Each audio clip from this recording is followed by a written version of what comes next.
வகுப்பு மூன்றாவது வகுப்பு இதிலே மிக முக்கியமாக அந்த ஏற்கனவே கருத்திட்டங்கள் தொடர்பில் இதுவரைக்கும் ஒரு வினாக்கள் நேரடியாக வரவில்லை. ஒரு கருத்திட்ட அறிக்கை ஒன்றை எழுதுவதற்கு அல்லது கருத்திட்ட அறிக்கை ஒன்றை தயார் செய்வது எப்படி, அதிலே முக்கியமாக உள்ளடக்கப்பட வேண்டிய பாகங்கள் என்ன என்ற தொடர்பாக ஒரு கேள்வி ஏற்கனவே வந்த வினாக்களில் கருத்திட்டங்கள் தொடர்பாக பல கேள்விகள் கேட்கப்பட்டாலும் ப்ரொஜெக்ட் ரிப்போர்ட் ஒன்றை டிசைன் பண்ண சொல்லி கேட்டுருக்கு இல்லை. அப்போ எனக்கு அதில் ஒரு அசம்ஷன் ஒன்று இருக்குது. சில வேளை இந்த முறை கொஞ்சம் இன்ஃபர்மேஷனை தந்து அதுக்கு கேட்கலாம்ன்றது. ஆகவே கருத்திட்டம் தொடர்பில் என்னென்ன விடயங்கள் உள்ளடக்கப்பட்டிருக்கும், ஒரு கருத்திட்ட அறிக்கை எவ்வாறு தயார் செய்வது, அதிலே மிக முக்கியமாக குறிக்கப்பட வேண்டிய விடயங்கள் என்ன என்றது சம்பந்தமாக பார்ப்பதன் ஊடாக தொடர்ச்சியாக நாங்கள் அந்த கருத்திட்டத்தினுடைய பாகங்களை விளங்கிக் கொள்வதற்கு முயற்சிப்போம். நினைக்கிறேன் இப்போ நான் ப்ரெசன்டேஷனை பண்ணுறேன், அதில் இருந்து போகலாம். 9:30 சரியாக இந்த வகுப்பு நிறைவடையும். தயவுசெய்து இப்போ நீங்கள் இதில் பங்கு பெற்ற ஆக்கள் அந்த திட்டமிடல் மூல தத்துவங்கள் என்று சொல்லிய புத்தகத்தை கிருஷ்ணா வடிவாக உங்களுக்கு பண்ணி தந்திருக்குது. நீங்கள் தயவு செய்து அதனை வடிவாக வாசியுங்கள். அடிப்படையில் இருக்கக்கூடிய அனைத்து மூல தத்துவங்களையும் உள்ளடக்கிதான் அந்த புத்தகம் தயார் செய்யப்பட்டிருக்கிறது. ஆகவே மிக முக்கியமாக அந்த புத்தகத்தை வாசித்து விட்டு வந்து பிள்ளைகள் இருந்தீங்கண்டா இந்த வகுப்பில் உங்களுக்கு நிறைய விடயங்கள்ல சந்தேகங்களை கேட்கக்கூடியதாக இருக்கும். கருத்திட்டம் ஒன்று தொடர்பில் உள்ளடக்கக்கூடிய பிரதான விஷயங்களை நான் முதலாவதா யோசிக்கிறேன், அதை பார்க்கலாம்னு சொல்லி. அப்போ எப்பொழுதுமே கருத்திட்டம் ஒன்றுக்கு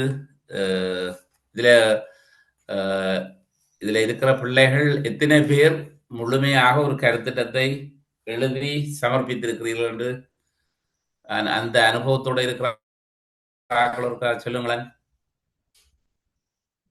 இத்தனை பேர் ஒரு ப்ரொஜெக்ட் ரிப்போர்ட் ஒன்றை டிசைன் பண்ணி முழுமையா எழுதி முடித்திருக்கிறீங்களன்றத யாராவது அந்த அனுபவத்தோட இருக்கிறீங்களா?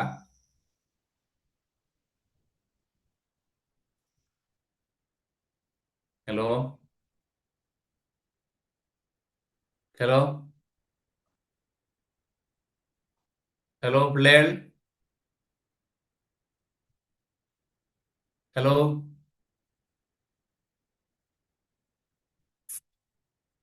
ஹலோ ஹலோ ஆம் சார், நீங்க கதைக்கிற விளங்குது. ஆனா நாங்க சப்மிட் பண்ண இல்ல.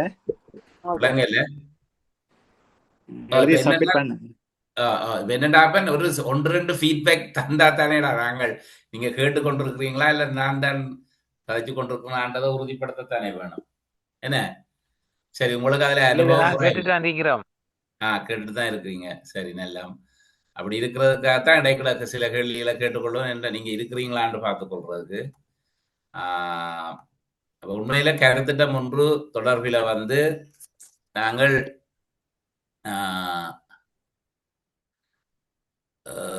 ஒரு கருத்திட்டத்தை அனுமதி பெற்றுக் கொள்ளுகின்ற பொழுது கருத்திட்டத்துக்கான அனுமதியை நிதி நிறுவனங்களிடமிருந்தோ அல்ல அரசு நிதியிடமிருந்தோ பெற்றுக் கொள்வதற்காக திட்ட அறிக்கைகள் கட்டாயம் தயாரிக்கப்பட வேண்டும்.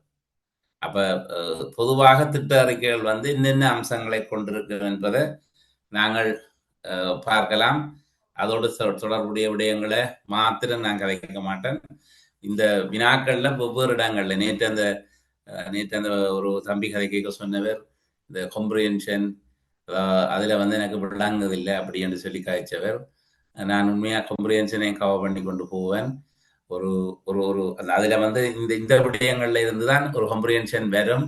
கட்டாயம் சுருக்கம் என்பது முதலாவதாக வந்திருக்கிற வினா சுருக்கி எழுதுக என்று ஒரு வினாவை தருவார்கள்.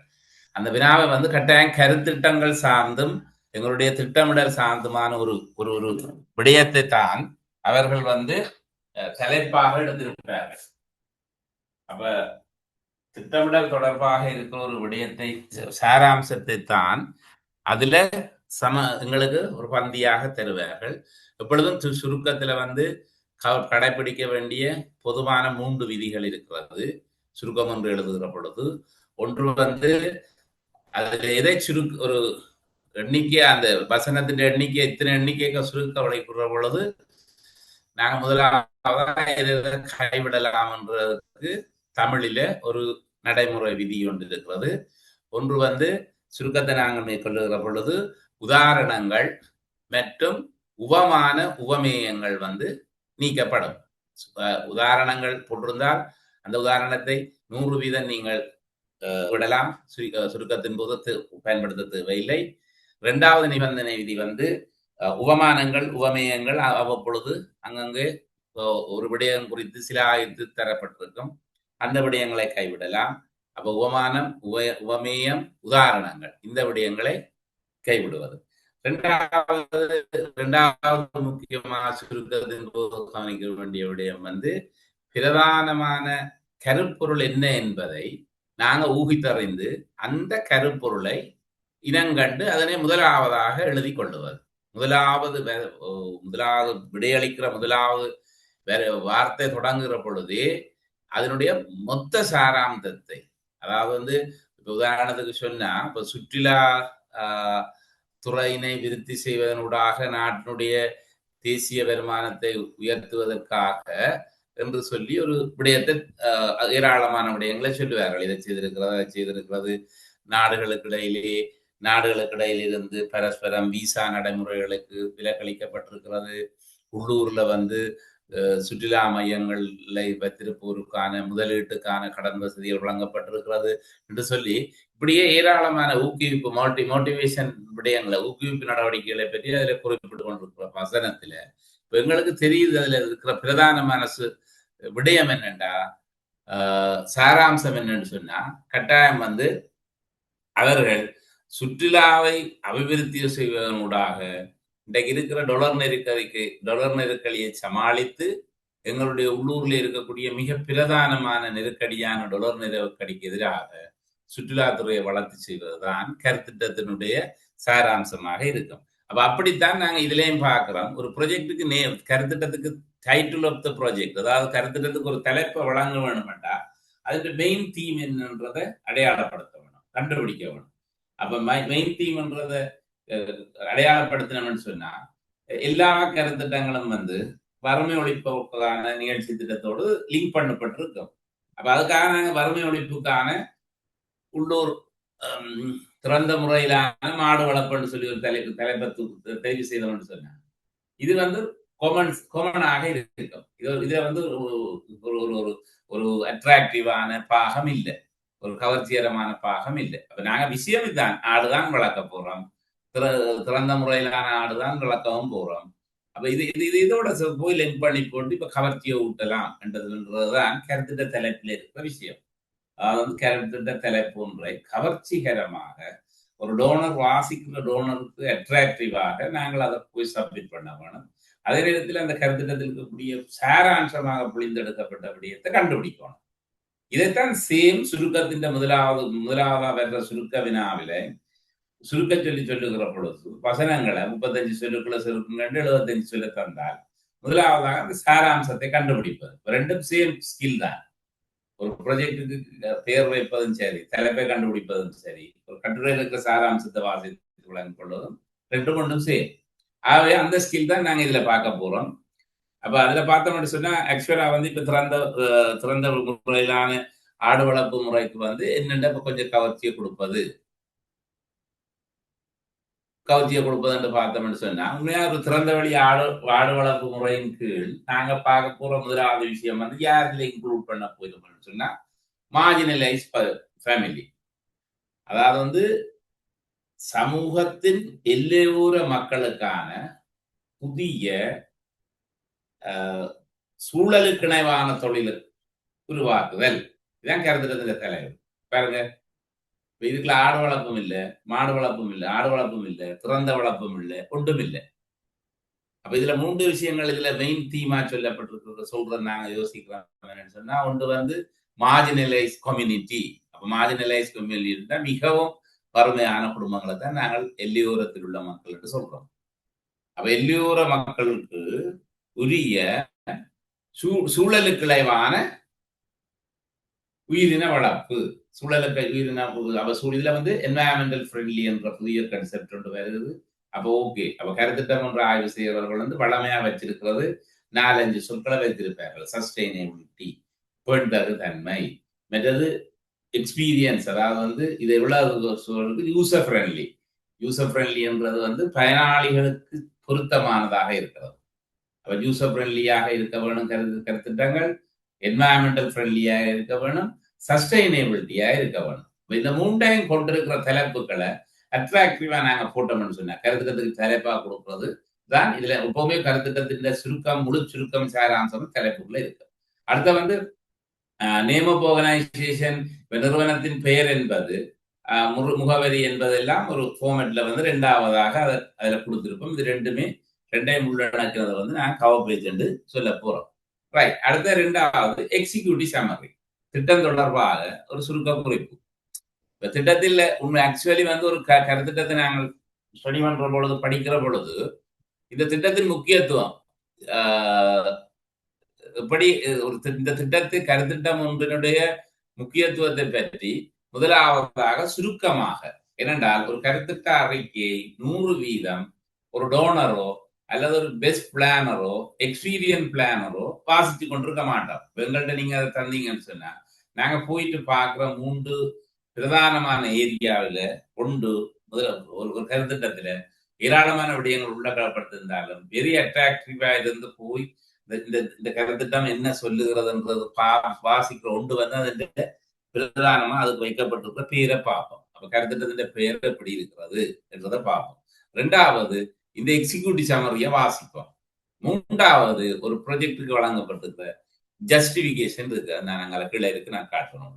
ஜஸ்டிபிகேஷன் என்றதும் இந்த 3 ஏரியாவையும் வாசித்த உடனே ஆக்சுவலா ஒரு பிளானருக்கு வழங்கியதும் இந்த ப்ராஜெக்டினுடைய லெசன் லேர்ன் என்ன, இவை என்னத்தை புதிதாக பிரயோகிக்க போகிறார்கள், அப்ப லெசன் லேர்ன் என்ன, மற்றது இதுவரை செயல்படுத்தப்பட்ட திட்டங்கள்ல இருந்து இது எவ்வாறு வேறுபடுகிறது. அப்ப உண்மையா சிக்னிபிகன்ட் ஆஃப் தி ப்ராஜெக்ட், இந்த திட்டத்தினுடைய முக்கியத்துவத்தை நாங்கள் ஒரு சுருக்கமாக இதுக்குள்ள சொல்ல வேணும். ஏன் இந்த கருத்திட்டத்தில் செய்யப்படுகிறது. அப்ப நாங்கள் 1948ஆம் ஆண்டு சுதந்திரம் அடைந்த தொடக்கம் ஆடு வளர்ப்புக்காக காசு கொடுத்து கொண்டுதான் இருக்கோம். அதுல ஒரு மாற்றமும் இல்லை. ஆனா எங்களை பொறுத்த வரைக்கும் நாங்க இப்பொழுது அந்த இந்த புது புது ப்ரொடக்ஷனை விற்கிறதுண்டா ஒரு டிமாண்டாக விற்க வேணும்டா, ஒரு ப்ரொஜெக்ட் ரிப்போர்ட்டும் ஒரு டிமாண்ட் தான். அப்ப டிமாண்டாக விற்க வேணும்னு சொன்னா கட்டாயம் இந்த சிக்னிபிகன்ட் நாங்க பார்க்கிறோம், சுருக்கத்தை பார்க்கிறோம். அப்ப இதுல வந்து இது ஏன் முக்கியத்துவமா இருந்ததுன்னு சொன்னா, ஒன்று கஸ்டமர் அல்லது யூசர் ஃப்ரெண்ட்லியாக ஒரு ப்ராஜெக்ட் இருக்க வேணும்ன்றதுக்காக நாங்கள் அவர்கள் ஏற்கனவே நன்கு அனுபவம் என்ற தொழில்துறையை அடையாளப்படுத்துறோம். ரெண்டாவது அது என்வாயன்மெண்டலி இம்பாக்ட, ஏதாவது நெகட்டிவ் இம்பாக்டை கொடுக்காத, சுற்றுச்சூழலுக்கு எதிர்த்தாக்கங்களை கொடுக்காத ஒரு ப்ராஜெக்டாயும் இந்த ப்ராஜெக்டை நாங்கள் அடையாளப்படுறோம். மூன்றாவது ஆக்சுவலா தெரிந்த ஒரு அவர்கள் பழக்கப்பட்ட மார்ஜினலைஸ் கம்யூனிட்டி என்ற அடிப்படையில், எல்லையோரத்தில் இருக்கிற மக்கள் என்ற அடிப்படையில இந்த மக்களுக்கு பழக்கப்பட்ட தொழிலில் இருந்து தொழில் விரிவாக்கத்தை கொண்டு செல்லுகிற பொறுமுறை கூடாக இந்த கருத்துக்கள் செயல்படுத்தப்பட இருக்கிறது. இதற்காகவே தான் நாங்கள் ஏற்கனவே தெரிந்தும் அவர்களிடம் பழக்கப்பட்டும் இருந்த திறந்த ஆடு வளர்ப்பு முறையில நாங்கள் குறிக்கப்பட்ட அளவு முதலீட்டை வழங்கி அவர்களுக்கு வந்து மேலும் அந்த ஏற்கனவே இருந்த பழகிய, அதே நேரத்தில் நிதி நெருக்கடி காரணமாக கைவிடப்பட்ட அல்லது முறையாக ஒழுங்கமைக்கப்படாத இருக்கிற தொழில்களில இருந்து ஒரு புதிய வருமானத்தை பெற்றுக் கொடுப்பதுதான் இந்த திட்டத்தினுடைய நோக்கம். அப்ப இட்ஸ் ஓகே, இதான் சிக்னிபிகன்ட் திட்டத்தினுடைய முக்கியத்துவம். அடுத்த பார்த்தோம்னு சொன்னா ப்ராஜெக்ட் ஐடென்டிபிகேஷன், எப்படி இந்த திட்டத்தை நாங்கள் கண்டோம் என்ற விடயத்தையும் இந்த சுருப்பு குறிப்புக்குள்ள நாங்கள் சொல்ல போறோம். எங்களை பொறுத்த வரைக்கும் இனங்கண்டது என்று யோசிக்கிற பொழுது ஆக்சுவலா ஒரு மார்ஜினலைஸ் கம்யூனிட்டி ஒன்றுக்கு எல்லையோரத்தில் இருக்கிற மக்கள் வந்து பல்வேறு தேவைப்பாடுகளையும் பூர்த்தி செய்ய முடியாது, நாளாந்த தேவைக்காக மாத்திரம் கிடைக்கிற வருவாயை பயன்படுத்தி கொண்டிருக்கிற குடும்பங்கள் என்ற அடிப்படையில தான் இந்த ப்ராஜெக்டுக்குள்ள கட்டாயம் நாங்கள் உள்ளடக்குவதன் ஊடாக அவர்கள் வந்து தாங்களாகவே ஒரு தொழில் முனைவை செய்ய முடியாத ஒரு சூழலில் இருந்து விடுவித்து ஒரு தொழில் முனைவோருக்கான ஒண்டர்பிரினியர்ஸாக அவர்களை மாற்றிக் கொள்வதற்கு இந்த ப்ராஜெக்டை நாங்கள் ஜஸ்டிஃபை பண்றோம். அப்ப உண்மையா இதனூடாகத்தான் நான் அடையாளம் கண்டிருக்கிறோம். ஆக்சுவலா இந்த எல்லையோரத்தில் இருக்கிற மக்கள் தொழில் ஒன்றை கண்டுபிடிப்பது என்பது, தொழில் ஒன்றை கண்டுபிடித்து வழங்குவது என்பதில் இருந்த இடைவெளியை நாங்கள் கண்டறிந்தோம் என்றது வந்து ஐடென்டிபிகேஷனுக்குரிய வழியாக இருக்கிறது. பிறகு இதுல டிரெக்ட் பெனிஃபிஷரி, இன்டிரெக்ட் பெனிஃபிஷரி எல்லாத்தையும் நீ நம்பரா எண்ணி போடுவீங்க. அப்ப டிரெக்ட் பெனிஃபிஷரி சொன்னா நேரடியாக எத்தனை கருத்திட்டத்துக்கூடாக நன்மைகளை நேரடியாக யார் பெற்றுக் கொள்கிறார்களோ அந்த எண்ணிக்கை மட்டும்தான் 50, 40, 100, 250 வரும். எண்ணளவில் குறிக்கப்பட வேண்டும். ஆனால் இன்டிரெக்ட் பெனிஃபிஷரி என்பது நேரடி எதிர்நோக்கப்படுகின்ற நேரடி மறைமுக பன்மையானது. இன்டிரெக்ட் பெனிஃபிஷரி என்பது ஆக்சுவலா வந்து வெவ்வேறு எண்ணிக்கையில வருவார்கள். இப்ப சாதாரணமாக எங்களோட இந்த டிரெக்டா 50 பேரை கொண்ட வளர்க்கிற திட்டத்துக்குள்ள கருத்திட்டத்துக்குள்ள நாங்கள் யோசிக்கிற பொழுது எங்களுடைய கிராமத்தை சேர்ந்த ஒரு 3000 குடும்பங்கள் வந்து ஒரு நல்ல தங்களுக்கு தேவையான ருசியான ஒரு கலப்படமற்ற எந்த விதமான செயற்கை பதார்த்தங்களும் கலைக்கப்படாத ஒரு தூய இறைச்சியை நுகரக்கூடிய மாதிரி ஒரு 3000 ஃபேமிலிஸ் இதுக்குள்ள வருவாங்க. இதை விட அந்த அந்த இறைச்சியை கொள்வனம் செய்து கொண்டு போய் ஒரு ரோல் அல்லது பேட்டிஸ் இப்படி அதுக்கு இன்கிரீடியன்ஸா செய்யக்கூடிய ஒரு வேல்யூ அடட் ப்ராஜெக்டுக்குள்ள போற இன்னும் ஒரு கணக்காரர்கள் கொஞ்சம் பேர் இதால நன்மை அடையார்கள். ஏன்னா அதுல ஒரு கொஞ்சம் பேர் புதுசாக வர போறார்கள். இவர்கள் இன்டிரெக்ட் பெனிஃபிஷரிஸ். அவைகளுக்கு ஒரு நிறைய இன்புட்ஸ் ஒன்று கிடைக்குது. நாங்கள் இறைச்சியை கொடுக்க அவை இன்னொரு தொழிலை செய்யக்கூடியதா இருக்கு. இதே போல நாங்கள் விசிட்டர்ஸ் இதுல வந்து எத்தனை பேர் உணவு இருந்த போறார்கள், எத்தனை ஹோட்டல்ஸுக்கு நாங்க இதை கொடுக்க போறோம், எத்தனை ஹோட்டல்ஸுக்கு இது போய் சப்ளை பண்ணப்பட போதும், அந்த ஹோட்டல்ஸ்ல தாங்கி இருக்கிற வெளிநாட்டு சுற்றுலாவிகள் வரைக்கும் இன்டெரக்ட் பெனிஃபிஷரியாக இருப்பார்கள். அப்ப அப்படித்தான் எண்ணி போடுறது. அப்ப எப்படி மரபு பெனாலி பார்க்கறது, நேரடி பெனாலி பார்க்கறதா இப்படித்தான் பார்க்கிறோம். அவையில வந்து நாங்கள் ஜெண்டர் பேஸாயும் வயது வாரியாகவும் போடுற ப்ரொஜெக்டை பார்க்கறது. இதழ் ப்ரொஜெக்ட் ஃபார்மேட்ஸ் இருக்கு. நேஷனல் பிளானிங் என்ற ப்ரொஜெக்ட் ஃபார்மேட் தான் இன்றைக்கு அங்கீகரிக்கப்பட்ட ப்ரொஜெக்ட் ஃபார்மேட் இல்லையா. அப்ப நேஷனல் பிளானிங் வந்து ஒரு ஃபார்மேட்டை இன்ட்ரோடியூஸ் பண்ணுகிறார்கள். அந்த ஃபார்மேட்டில் உள்ளடங்கப்பட்ட விடயங்களை நான் இதுல உங்களுக்கு இந்த ஸ்லைட்ல உள்ளடக்கி இருக்கிறேன். அப்ப இன்றைக்கு ஸ்டாண்டர்டைஸ் ஃபார்மேட் பார்க்கிற பொழுது இன்றைக்கு வந்து எல்லா இடங்கள்லையும் காலத்து காலம் இப்ப யூஎன்டிபி ஒரு ஃபார்மேட்டை தரும், ஐசிஆர்சி ஒரு ஃபார்மேட்டை தரும், என்ஜிஓ ஒரு ஃபார்மேட்டை தரும், நாங்கள் ஊர்ல ஒன்று இருக்கிற ஒரு ஃபார்மேட்டா இருக்குமெண்டா இதுக்குள்ள வந்து சரியான விடயங்கள் வந்து உள்ளடக்கப்படவில்லை என்ற அடிப்படையில் இன்றைக்கு எல்லாராலும் ஏற்றுக்கொள்ளப்பட்டது வந்து தேசிய திட்டமிடல் செயலகம் தான் ஒரு ப்ராஜெக்டுக்கு பொறுப்பாக இருக்கிற நேஷனல் என்டிட்டி. ஆக அந்த நேஷனல் என்டிட்டியால் வெளியிடப்பட்ட ஃபார்மேட்ல இருக்கிற விடயங்களை தான் நான் இதுல உள்ளடக்கி இருக்கிறேன். ஆக இந்த ஸ்டாண்டர்ட் வந்து சரியாக விளங்கி கொண்டதாக இருக்கும். ஓகே, அடுத்தது ப்ராப்ளம் டு பி அட்ரஸ். என்ன பிரச்சனை, எதிர்நோக்கப்படுற பிரச்சனைகள் என்ன என்பதை இதுக்குள்ள நாங்கள் உள்ளடக்கலாம். ஏற்கனவே நான் உங்களை விளங்கப்படுத்திட்டேன். இதுக்குள்ள எதிர்நோக்கப்படுற பிரச்சனைகள் என்னன்றதை சொல்லிட்டேன். அதாவது வந்து ஒன்று, எல்லையோரத்தில் இருக்கிற மக்கள் வந்து உடனடியாக ஒரு புதிய ஆற்றலுடைய மூலதனத்தை பெற்று தொழிலை செய்ய முடியாமல் இருக்கிறது ஒரு பிரச்சனை. இரண்டாவது, எல்லையோரத்தில் இருக்கிற மக்கள் தொடர்ந்தும் புறக்கணிக்கப்படுவதனூடாக அல்லது அவர்கள் கைவிடப்படுவதனூடாக தங்கி இருக்கு தன்மையுடன் கூடிய ஒரு சமூகத்தை தான் நாங்கள் உருவாக்குறோமே தவிர எங்களால ஒரு இண்டிபெண்டா இயக்கக்கூடிய ஒரு தொழில் முயற்சியாண்மையை கொண்ட குடும்பங்களை உருவாக்க முடியாது இருக்கும். அதை நீக்க வேணும். அதுவும் நாங்கள் இதில் எதிர்பார்க்கிற ஒரு பிரச்சனையாக இருக்கு. இப்படி நாங்கள் ஜஸ்டிஃபை பண்ண வேணும் எதிர்நோக்கப்படுற பிரச்சனைகளை. காலை டைம் ஃப்ரேம் என்பது ஆக்சுவலா ஒரு ப்ராஜெக்ட் வந்து எப்பொழுதுமே உங்களுக்கு தெரியும். நான் ஏற்கனவே வரவிலக்கணம் சொன்னேன்னா கருத்திட்டம் என்றால் என்னட்டு கட்டாயம் ஒரு கால எல்லை இருக்கும். எப்ப தொடங்கும், எப்ப முடியும். அப்ப இதுக்கு வந்து கலண்டர் ஆண்டு இருக்கிறது. கலண்டர் ஆண்டு என்பது கையில் இருந்து டிசம்பர் 32 வரைக்குமான ஆண்டு கலண்டர் ஆண்டு என்று சொல்றோம்.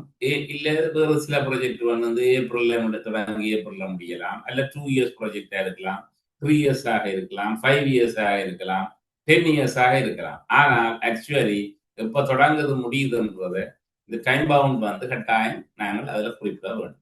அதாவது லொகேஷன்ஸ், எந்த லொகேஷன்ல வந்து எந்த கிராம லெவல பிரிவில் எந்த கிராமத்துல எந்த டிஎஸ்டிஷன்ல, எந்த டிஸ்ட்ரிக்ட்ல, எந்த ப்ராவின்ஸ்ல செயல்படுத்தப்படுகின்ற விஷயத்தை நாங்கள் அதில் சேர்த்துக்கொள்ள வேண்டும். மற்றது இதுக்கு தேவையான அவைலபிலிட்டி, கிடைக்கக்கூடிய மூல வளங்கள் எல்லா மூல வளங்களும் கட்டாயம் கிடைத்திருக்கணும் இல்லை. ஆனா மேக்சிமம் இந்த கருத்திட்டத்தில என்னென்ன மூல வளங்களை நாங்கள் கொடுக்குறோம்ன்றத இந்த எக்ஸிக்யூட்டிவ் சம்மரி ஏரியாவில் சொல்றோம். இவர்களிடம் திறந்த வழியில மாடு வளர்ப்பை மேற்கொள்ளக்கூடியவாறான கைவிடப்பட்ட காணிகள், தரிசு காணிகள், அரச காணிகள், பெருந்தோட்டத்துறை அந்த வனவள திணைக்களத்தினுடைய ஒதுக்கு காடுகள் என்பன இவருடைய கிராமத்துல இத்தனை ஆயிரம் ஏக்கர்கள் இருக்குது என்று போட்டோம்னு சொன்னா எங்களுக்கு வடிவா தெரியுது. There are no any difficulty to start. அதாவது எந்த விதமான ஒரு தடையும் இல்லாமல் நாங்கள் இந்த செய்யக்கூடியதாக இருக்கும் இந்த ரிசோர்ஸ். அதே நேரத்தில் இது பாசிட்டிவான இம்பாக்டை தரக்கூடிய ரிசோர்ஸ், நெகட்டிவான இம்பாக்டை தரக்கூடிய ரிசோர்ஸையும் நாங்கள் இதுல ஒரு சின்ன வார்த்தையில சேர்த்துருவோம். அதாவது இந்த பிரதேசங்கள்ல காட்டு விலங்குகளாக எங்களுடைய மிருக வளர்ப்புக்கு தடையை தரக்கூடிய காட்டு விலங்குகளான நரி, புலி போன்றன இந்த பிரதேசத்தில் காணப்படவில்லை என்று சொன்னா எங்களுக்கு தெரியுது. அப்ப நெகட்டிவ் இம்பாக்டை தரக்கூடிய விஷயத்தை நாங்கள் இதில் டைப் பண்ணி விட்டுருக்கோம். விட்டா ப்ராஜெக்ட்ல சித்தச்சிருக்க குறிப்பில இதுகளைத்தான் எழுதுறது. அப்ப நாங்கள் இது எவ்வளவு பார்த்தீங்கன்னு சொன்னா எவ்வளவு நம்ம காய்ச்சி கொண்டு இருக்கிற விஷயத்தை எழுதுறது எத்தனை பேஜில் எழுதுறேன்னு சொன்னா ஒரு 10-12 வசனங்கள்ல எழுதி முடிக்கணும். இதான் விஷயம். எக்ஸிக்யூட்டிவ் சம்மரி ஒரு சுருக்க குறிப்பு, அதுல எது பாயிண்ட்ஸ் போகும் இல்லை, இந்த விடயங்களை ஸ்பெசிபிக்கா நாங்க சொல்லி போடணும். ஏன்னா அப்ப இதுக்கு தேவையான ரிக்வயர்ட் ரிசோர்ஸ் என்ன, தேவைப்படக்கூடிய வளங்கள் என்னன்றதை நாங்க சொல்ல போறோம். அது ப்ராஜெக்டில் இருந்து எதிர்பார்க்கப்படுறதாக இருக்கு. அப்ப ஒன்று டெக்னாலஜி சப்போர்ட் கொடுக்க போறோம், மற்றது அல்லது ஒரு மெடிக்கல் சப்போர்ட் கொடுக்க போறோம், மூன்றாவது ஃபைனான்சியல் சப்போர்ட் கொடுக்க போறோம். இந்த 3 விஷயங்களை நாங்க ப்ராஜெக்டுக்காக எதிர்பார்க்கிறோம்டா. நாங்கள் மற்றது அதையில ஒரு அமைப்பாக மாற்ற போறோம். அப்ப ஒரு ஆர்கனைசேஷனல் மாடல், ஒரு மொடாலிட்டி ஒன்று நாங்கள் இதுக்குள்ளார கிரியேட் பண்ண போறோம் என்று சொல்லி அப்ப இந்த விடயங்களை தான் நாங்கள் 1 by 1 சொல்லி கொண்டு இருக்கிறோம். சரியா? ரைட். அடுத்தது முக்கியமா நிறுவனத்தினுடைய விவரங்களை, இந்த நிறுவனம் என்பது நீங்கள் ஒன்று தனியார் நிறுவனமோ, அரச நிறுவனமோ, அரசார்பற்ற நிறுவனமோ அல்லது பிரதேச செயலகங்களோ, உங்களுடைய பெயர், முகவரி, உங்களோட ஒப்ஜெக்டிவ் என்ன, உங்களோட ஆர்கனைசேஷனல் ஸ்ட்ரக்சர்ஸ் என்ன, உங்களுக்கு இருக்கக்கூடிய ப்ராஜெக்ட் எக்ஸ்பீரியன்ஸ் என்னன்ற விடயங்களை இதுல சுருக்கமாக நாங்கள் இந்த 3வது விடயத்துல நாங்கள் கையளிக்கிறோம். சரியா? அடுத்தது கருத்திட்டம் தொடர்பான ப்ராப்ளம் அனாலிசிஸ். பிரச்சனைகள் என்னென்ன பிரச்சனைகள் இந்த கருத்திட்டம் தொடர்பாக இந்த ஏரியால 2 முக்கியமான விடயங்கள் நான் ஏற்கனவே சொன்னேன். நாங்கள் 2ஆவதா போய் பார்க்கிற ஒரு டோனரோ ஒரு அனாலிசிஸ்டோ போய் பார்க்கிற விடயங்கள் இந்த ஜஸ்டிபிகேஷன் ஏரியா. அப்ப உண்மையான இதுல இருக்கிற ப்ராப்ளம் என்ன, அதுக்குரிய நியாயம் என்ன, அப்ப இதுல இருக்கக்கூடிய ப்ராப்ளம் என்ன, அதுல இருக்கக்கூடிய சொல்லக்கூடிய நியாயங்கள். அப்ப ப்ராப்ளத்தை சொன்னாதான் எங்களோட நியாயம் எடுபடும். அப்ப முதலாவது இந்த அபண்டன் கம்யூனிட்டி, கைவிடப்பட்ட மார்ஜினலைஸ் கம்யூனிட்டி என்பது எல்லோரத்தில் இருக்கிற மக்கள் என்பது பல்வேறு பொதுத்துறை முதலீடுகளிலும் கொடுக்கப்படுற வசதிகளில் இருந்து அந்நியப்படுத்தப்பட்டவர்களாக இருக்கிறார்கள். அவர்களுக்கு இந்த மாதிரியான ஒரு வசதியை பெற்றுக் கொடுப்பது என்பதுதான் எங்களோட ஜஸ்டிபிகேஷன். உண்மையா என்ன ப்ராப்ளம் என்னண்டா, ஒன்று இந்த மார்ஜினலைஸ் கம்யூனிட்டி இந்த பிரச்சனைகள் ஒரு புதிய ஆக்கத்திறன் வாய்ந்த தொழில் முயற்சிகளை கண்டு முன்கொண்டு செல்வதற்கான மனத்துணிவோ நிதி துணிவோ இல்லாத ஒரு சமூகங்களாக இவர்கள் இருக்கிறார்கள். இதுதான் முதலாவது நாங்கள் எதிர்பார்க்கிற பிரச்சனை. அப்படி இருக்கிறார்கள். மற்றது கிடைக்கிற அனைத்து வருமானங்களையும் அன்றன்றே அவர்கள் செலவுக்கு பயன்படுத்துவதன் மூலமாக ஒரு சேமிப்போ அல்லது ஒரு புதிய முதலீட்டுக்கான நிதி ஆதாரத்தையோ வளர்த்தெடுத்துக் கொள்ள முடியாதவர்களாக இருக்கிறார்கள். இது 2வது ப்ராப்ளம். இது 2வது சவால் எங்களுக்கு இருக்கிறது. அப்ப 3வது விஷயம் ஒரு வழிப்படுத்தப்பட்ட ஒரு சமூகமாக ஒழுங்குபடுத்தப்பட்ட மேற்பார்வை வழங்கப்பட்டு கண்காணிப்பு வழங்கப்படுற ஒரு கருத்திட்ட செயல்பாடு ஒன்றுக்குள் அவர்கள் கட்டாயம் உட்கொண்டு வருவதனூடாக மட்டுமே இந்த திட்டத்துக்குள்ள நாங்கள் கருத்திட்டத்தை கொண்ட டிசைன் பண்ணி அதுக்குள்ள அவர்கள் எடுத்து வந்து ஒரு மேற்பார்வையை கொடுத்து கண்காணிப்பை கொடுத்து நாங்களும் ஒரு வெளியில இருக்கிற ஒரு எக்ஸ்டர்னல் போர்சஸ் உண்டு, அதாவது வந்து வெளி விஷயம் என்பது ஒரு அழுத்தம், அதாவது வந்து தள்ள விசை ஒன்றை வழங்குவதனூடாக மார்ஜினலைஸ் கம்யூனிட்டி எல்லோரத்தில் இருக்கிற குடும்பங்களிடையே ஒரு புதிய கருத்திட்டத்தை வெற்றிகரமாக கொண்டு செல்லலாம். இந்த நியாயங்களை சொல்லிவிட்டோம் என்று சொன்னா வாசிப்பவர் யோசிக்கிறார், okay it's okay, very good project, very good justification, அல்லது இது சரி. அந்த ஏற்கனவே அவற்றை ஃபீலிங் என்ன இருக்குது, கட்டாயம் நாங்கள் நெடுக இத்தனை வருஷமா ஆடுதானே வளர்த்து கொண்டிருக்கிறோம், கோழிதானே வளர்த்து கொண்டிருக்கிறோம் என்றவர்கள் வாசிக்கிறவர்கள் கூட நாங்கள் சொல்ற ஜஸ்டிபிகேஷன் வந்து இது இவியல் வந்து பிரச்சனையை வேற மாதிரி பார்க்கணும். மற்றது இன்றைக்கு இருக்கிற நேஷனல் பிளான் ஒரு சின்ன வார்த்தை அதில் எழுதி விட்டோம்னா சரி, நேஷனல் பிளான் வந்து நேஷனல் பாலிசி என்று சொன்ன நான் யாருக்கான ஞாபகம் கிடக்கோ, நேஷனல் பாலிசி இலங்கை அரசாங்கத்தினுடைய தேசிய கொள்கை என்ன, அபிவிருத்தி கொள்கை? வளமான நாடு, அழகான வாழ்க்கை, என்ன பியூட்டிஃபுல் நேஷன், அழகான நாடு, வளமான நாடு, அழகான வாழ்க்கை. அப்ப வளமான நாடு அழகான வாழ்க்கை என்ற தேசிய கொள்கையில வந்து ஒரு சொல்லப்படுகின்ற மிக முக்கியமாக சொல்லப்படுகின்ற இன்க்ளூசிவ் டெவலப்மெண்ட், இன்க்ளூசிவ், அதாவது வந்து யாரையுமே கைவிடப்படாத அபிவிருத்தி கோட்பாட்டை கொண்டு வளமான நாடு அழகான வாழ்க்கை என்கின்ற அந்த தேசிய இலட்சியத்தை அடைவதற்கு எல்லோரையும் ஒன்றிணைக்கப்பட்ட கருத்திட்டமாக சொல்லுகிற பொழுது எல்லோரத்தில் மார்ஜினலைஸ் கம்யூனிட்டியை வந்து நாங்கள் கைவிடாத ஒரு திட்டத்தை இது கூடாக முன்மொழிகின்றோம் என்று போட்டோம் என்று சொன்னா, இது போய் டச் பண்ணது நேஷனல் பாலிசியில டச் பண்ணப்பட்டிருக்குது, நேஷனல் பாலிசி லிங்கிங் இருக்குது. ரெண்டாவது வந்து ஒரு நேஷனல் பிரசிடன்ட் கவர்மெண்டினுடைய மிக முக்கியமாக சொல்லப்பட்டிருக்கின்ற இன்க்ளூசிவ் டெவலப்மெண்ட், இது வந்து தனியாக கவர்மெண்ட் சொல்லல, இன்டர்நேஷனல் ட்ரெண்ட், இன்டர்நேஷனல் இக்கானமிக் ட்ரெண்ட் வந்து சர்வதேச பொருளாதார போக்கில் வந்து இந்த இன்க்ளூசிவ் டெவலப்மெண்ட்ன்றது ஒரு புதிய தியரியாக முன்வைக்கப்பட்டு கொண்டு வருது. அதிலேயும் லிங்க் பண்ணப்படுதுன்னு சொன்னா ஒரு டோனர் ஏஜென்சி நாங்கள் வெரி ஜஸ்டிபிகேஷனை மிகச் சுருக்கமாக வழங்கக்கூடியதாக இருக்கிறது. ஓகே, அப்ப அடுத்ததாக வந்து ப்ரொஜெக்ட் ஓவரால் ஒப்ஜெக்டிவ். அப்ப இதுகள் வந்து பிள்ளைகள் நீங்க பாக்குறீங்க, பல்வேறு வினாக்களை இருக்கா வாசிச்சு பாருங்க, ஆங்காங்கே இவையெல்லாம் போடப்பட்டு கிடக்குது, தனித்தனி கேள்விகளாக போடப்பட்டு கிடக்கு. இன்றைக்கு நாங்க உங்களுக்கு ஷேர் பண்ணி இருக்கிறோம் கடந்த கால வினாக்கள். அந்த வினாக்கள்ல போய் பார்த்தீங்கன்னு சொன்னா இந்த விடயங்கள் ஆங்காங்கே சின்ன சின்ன விஷயங்களா பெற்றிருக்கு. அப்ப நாங்க இதுல எந்த கேள்விக்கு விட வரும்ன்றதல்ல, இந்த நாலேஜ் அப்படியே கேப்சர் பண்ணி கொண்டா சரி. அப்போ மேலோட்டமான நோக்கம் இப்ப இதுல வந்து ஓவரால் ஒப்ஜெக்டிவ், ஸ்பெசிபிக் ஒப்ஜெக்டிவ் வந்து ரெண்டு ஒப்ஜெக்டிவ்ஸ் வந்து ஒரு கருத்திட்டத்துல இருக்கலாம், ரெண்டு விதமான ஒப்ஜெக்டிவ்ஸ் வந்து இருக்கலாம். அதாவது வந்து நாங்கள் இந்த கருத்திட்டத்துக்குள் உள்ளடக்கப்பட்டிருப்பவர்களிடமிருந்து கட்டாயம் அடைந்து கொள்ளப்படும் என்கின்ற எதிர்பார்க்கப்படுகின்றவற்றை பட்டியல்படுத்துகின்ற போது அவற்றை ஸ்பெசிபிக் ஒப்ஜெக்டிவ் நாங்கள் சொல்றோம். அது ஸ்பெசிபிக் ஒப்ஜெக்டிவ் சொன்னா இந்த கருத்திட்டமும் இதில் இடப்பட்ட மூலதனமும் இதுல உள்ளடக்கப்பட்டிருக்கிற பயனாளிகளையும் இணைப்பு செய்கிற பொழுது இந்த அவுட்புட் கட்டாயம் எந்த நோக்கங்கள் நிறைவேற்றப்படும், அப்படிப்பட்ட நோக்கங்களை தான் நாங்கள் ஸ்பெசிபிக் ஒப்ஜெக்டிவா யோசிக்கிறோம். அப்ப உண்மையில வருமான அதிகரிப்பு என்பது வந்து இந்த ஒப்ஜெக்டிவ்ல வந்து கட்டாயம் ஏற்படும். மற்றது ஒரு போசாக்கான உணவு உற்பத்தி என்பது அடையப்படும். என்னன்னு சொன்னா இன்றைக்கு ஆட்டிறைச்சி வந்து மிகவும் நியூட்ரிஷனல் ஃபுட்டாக சிபாரிசு செய்யப்பட்டிருக்கிறது. அப்ப இது கட்டாயம் கிடைக்கும், ஆடு வளர்ப்பில் ஈடுபடுகிற பொழுது ஆட்டிறைச்சி சந்தைக்கு கிடைக்கும்.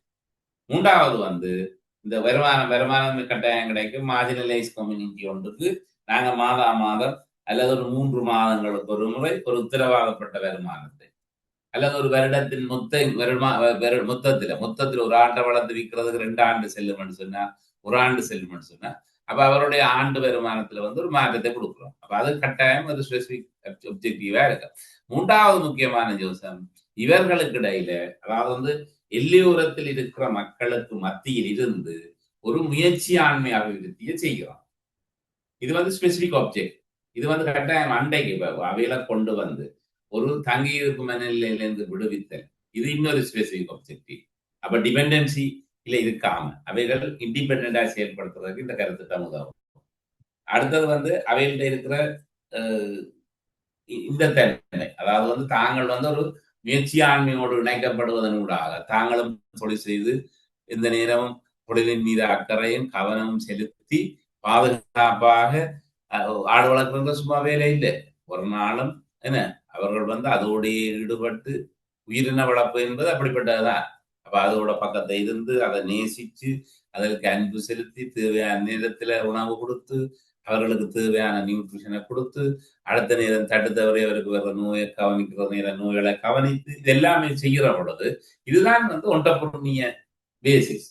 ஒண்டபுரணியர் என்பது அச்சங்களை சவால்களை முகம் கொடுத்தல். அப்ப இந்த சவால்களுக்கு முகம் கொடுக்கிற பழக்கத்தை நாங்க ஏற்படுத்த போறோம்ன்றது எங்களோட ஸ்பெசிபிக் ஆப்ஜெக்டிவ். அப்ப இந்த விஷயங்களை 1 2 3 4 டக்காண்டு போட்டுட்டு வெற்றி அடையலாம். இதனூடாக ஓவரால் ஆப்ஜெக்டிவ் சொன்னா முழுவதுமான அடைவு என்ன என்று பார்க்கிறோம். அப்ப முழுவதுமான அடைவு என்ன என்றால் முழுவதுமான அடைவு என்னவா இருக்க போகுது இந்த கருத்திட்டத்தினூடாக யோசிச்சோம்னு சொன்னா நிச்சயமா முழுவதுமான அடைவு வந்து அதாவது வந்து நாட்டின் ஒரு வருமானத்தை பெற்று வழங்குவதற்கு தேசிய ரீதியாக வருமானத்தை பெற்று வழங்குகிற ஒரு புதிய குழுமம் ஒன்றை பயன்படுத்தி கொள்ளுதல், உருவாக்கி கொள்ளுதல். இது வந்து எங்களோட ஓவரால் ஆப்ஜெக்டிவ். ஆக்சுவலா என்னண்டா மார்ஜினலைஸ் கம்யூனிட்டி எப்பொழுதுமே டிபெண்டன்சி மனநிலையோட இருக்கும், தங்கி இருக்கும் மனநிலையோட இருக்கும். எப்பொழுதும் அரசு சேவைகளில வந்து வெறும் பயனுரியாக இருக்கும். ஒரு என்யூசராக குந்தி கொண்டிருப்பாரே தவிர அவரால் சமூகத்துக்கோ பொருளாதாரத்துக்கோ இந்த நன்மையும் வந்திருக்காரு. இப்படி இருந்த ஒரு ஃபேமிலியை வந்து நாங்கள் இதுக்குள்ள என்கரேஜ் பண்றதனூடாக எங்களோட ஓவரால் ஆப்ஜெக்டிவ் வந்து ஒரு செயல்திறன் வாய்ந்த குடும்பங்கள், அழகான நாடு, வளமான நாடு, அழகான வாழ்க்கை, ஒவ்வொரு குடும்பங்களின் மீதும் அழகான வாழ்க்கையை கொண்ட யாரிலும் தங்கி இருக்காத தாங்களே உழைத்து தேடுகிற குடும்பங்களை உருவாக்குவதுதான் எங்களோட ஓவரால் ஆப்ஜெக்டிவாக இருப்பது வந்து குறிப்பிட்டுக் கொள்ளலாம். Okay right. அப்ப உண்மையில இதுல பாருங்க திட்டம் தொடர்பான விவரங்கள்ல நாங்கள் 6வது விடயமாக பார்க்கிறோம். இந்த ஃபார்மேட்ல இருக்கு, என்பிடி ஃபார்மேட்ல இருக்குது. என்பிடி வந்து அடிங்கோ ஃபார்மேட் வரும், நேஷனல் பிளானிங். அதோட நீங்க ஆஃபீஸர்ல வேலை செய்றீங்க, உங்களோட ஆஃபீஸர்லயே இந்த என்பிடி ஃபார்மேட் இருக்குது. அது ஆங்கிலத்துல இருக்கு, அதனுடைய தமிழாக்கம் தான் நான் நீங்க போட்டுக்கிறேன். ரைட். இது வந்து ப்ரொஜெக்ட் பேசிக் இன்ஃபர்மேஷனாக கொஞ்சம் விஷயங்களை ப்ரொஜெக்ட்ல கேட்டுக்கிறார்கள். இந்த திட்டத்தினுடைய அமைவிடம் எங்க, இதுல காணி சம்பந்தப்பட்டிருக்கிறதா அல்லது அரசு, அந்த காணி சம்பந்தப்படுகிற போது அது அரச காணியா தனியார் காணியா, அடுத்தது இதுக்குள்ள பில்டிங் ஏதாவது இன்வால்வ் பண்ணப்படுதா, இந்த திட்ட பகுதிக்கு எந்த கிராமத்தில் செய்யப்படும் அப்ப அவங்களுக்கு ஒரு ஒரு ஒரு லொகேஷன் மேப் வந்து நாங்கள் இதுல இணைத்து வருவது தேவையாக இருக்கிறது. மற்றது கிடைக்கக்கூடிய ரிசோர்ஸ் என்னென்ன, கிடைக்கக்கூடிய மேன் பவர் என்ன, கிடைக்கக்கூடிய மெட்டீரியல்ஸ் என்ன, அவ என்னென்ன ரிசோர்ஸ் 3 விதமா யோசிக்கணும். இதுக்கு ஃபைனான்சியல் ரிசோர்ஸ் என்ன கிடைக்கும், ஹியூமன் ரிசோர்ஸ் என்ன கிடைக்கும், மற்றது மெட்டீரியல் ரிசோர்ஸ் என்னென்ன கிடைக்கும்ன்றதை நாங்கள் இதுல அந்த இடங்களை பெற்றுக்கொள்ளக்கூடிய எண்ணிக்கையை குறிப்பிடுற பொழுது எங்களுக்கு இன்னும் அந்த கருத்திட்டத்தை விளங்கி கொடுறது நல்லா இருக்கும். அடுத்தது ஒர்க் பிளான். உண்மையா இதை வந்து ஒரு டைமும் என்னென்ன ஆக்டிவிட்டிஸ் வந்து ஒரு இந்த கருத்திட்டத்தின் நடவடிக்கைகள்ல இனங்காணப்படுகிறது என்பதை இது ஒரு உங்களுக்கு தெரியும். இதுக்கான ஒரு பாஜாட் இருக்கிறது. அந்த பாஜாட்டின் படி நாங்க போட்டு காட்ட வேணும். அப்ப நடவடிக்கைகள் என்னென்ன ஆக்டிவிட்டிஸ் இருக்கிறது என்றத ஒழுங்குமுறையாக நாங்க தொடக்கத்திலிருந்து முடிவு வரும் வரைக்குமான பிரதான நடவடிக்கைகளை ஒரு வரிசைப்படுத்தி கொள்றோம். வரிசைப்படுத்தி கொள்ற பொழுது ஆரம்பத்துல வந்து திட்ட அறிக்கையை தயார் செய்தல், இது முதலான நடவடிக்கை. எங்களோட முதலான நடவடிக்கை தான் படிச்சு கொண்டும் இருக்கிறோம். திட்ட அறிக்கையை தயார் செய்தல், பிறகு பொருத்தமான பயனாளிகளை அடையாளப்படுத்துதல், பிறகு பயனாளிகளை விழிப்புணர்வு ஊட்டல். அவைகளுக்கு நாங்கள் பரஸ்பரம் கதைச்சு கொண்டு அவைகளை தயார்படுத்துறோம்.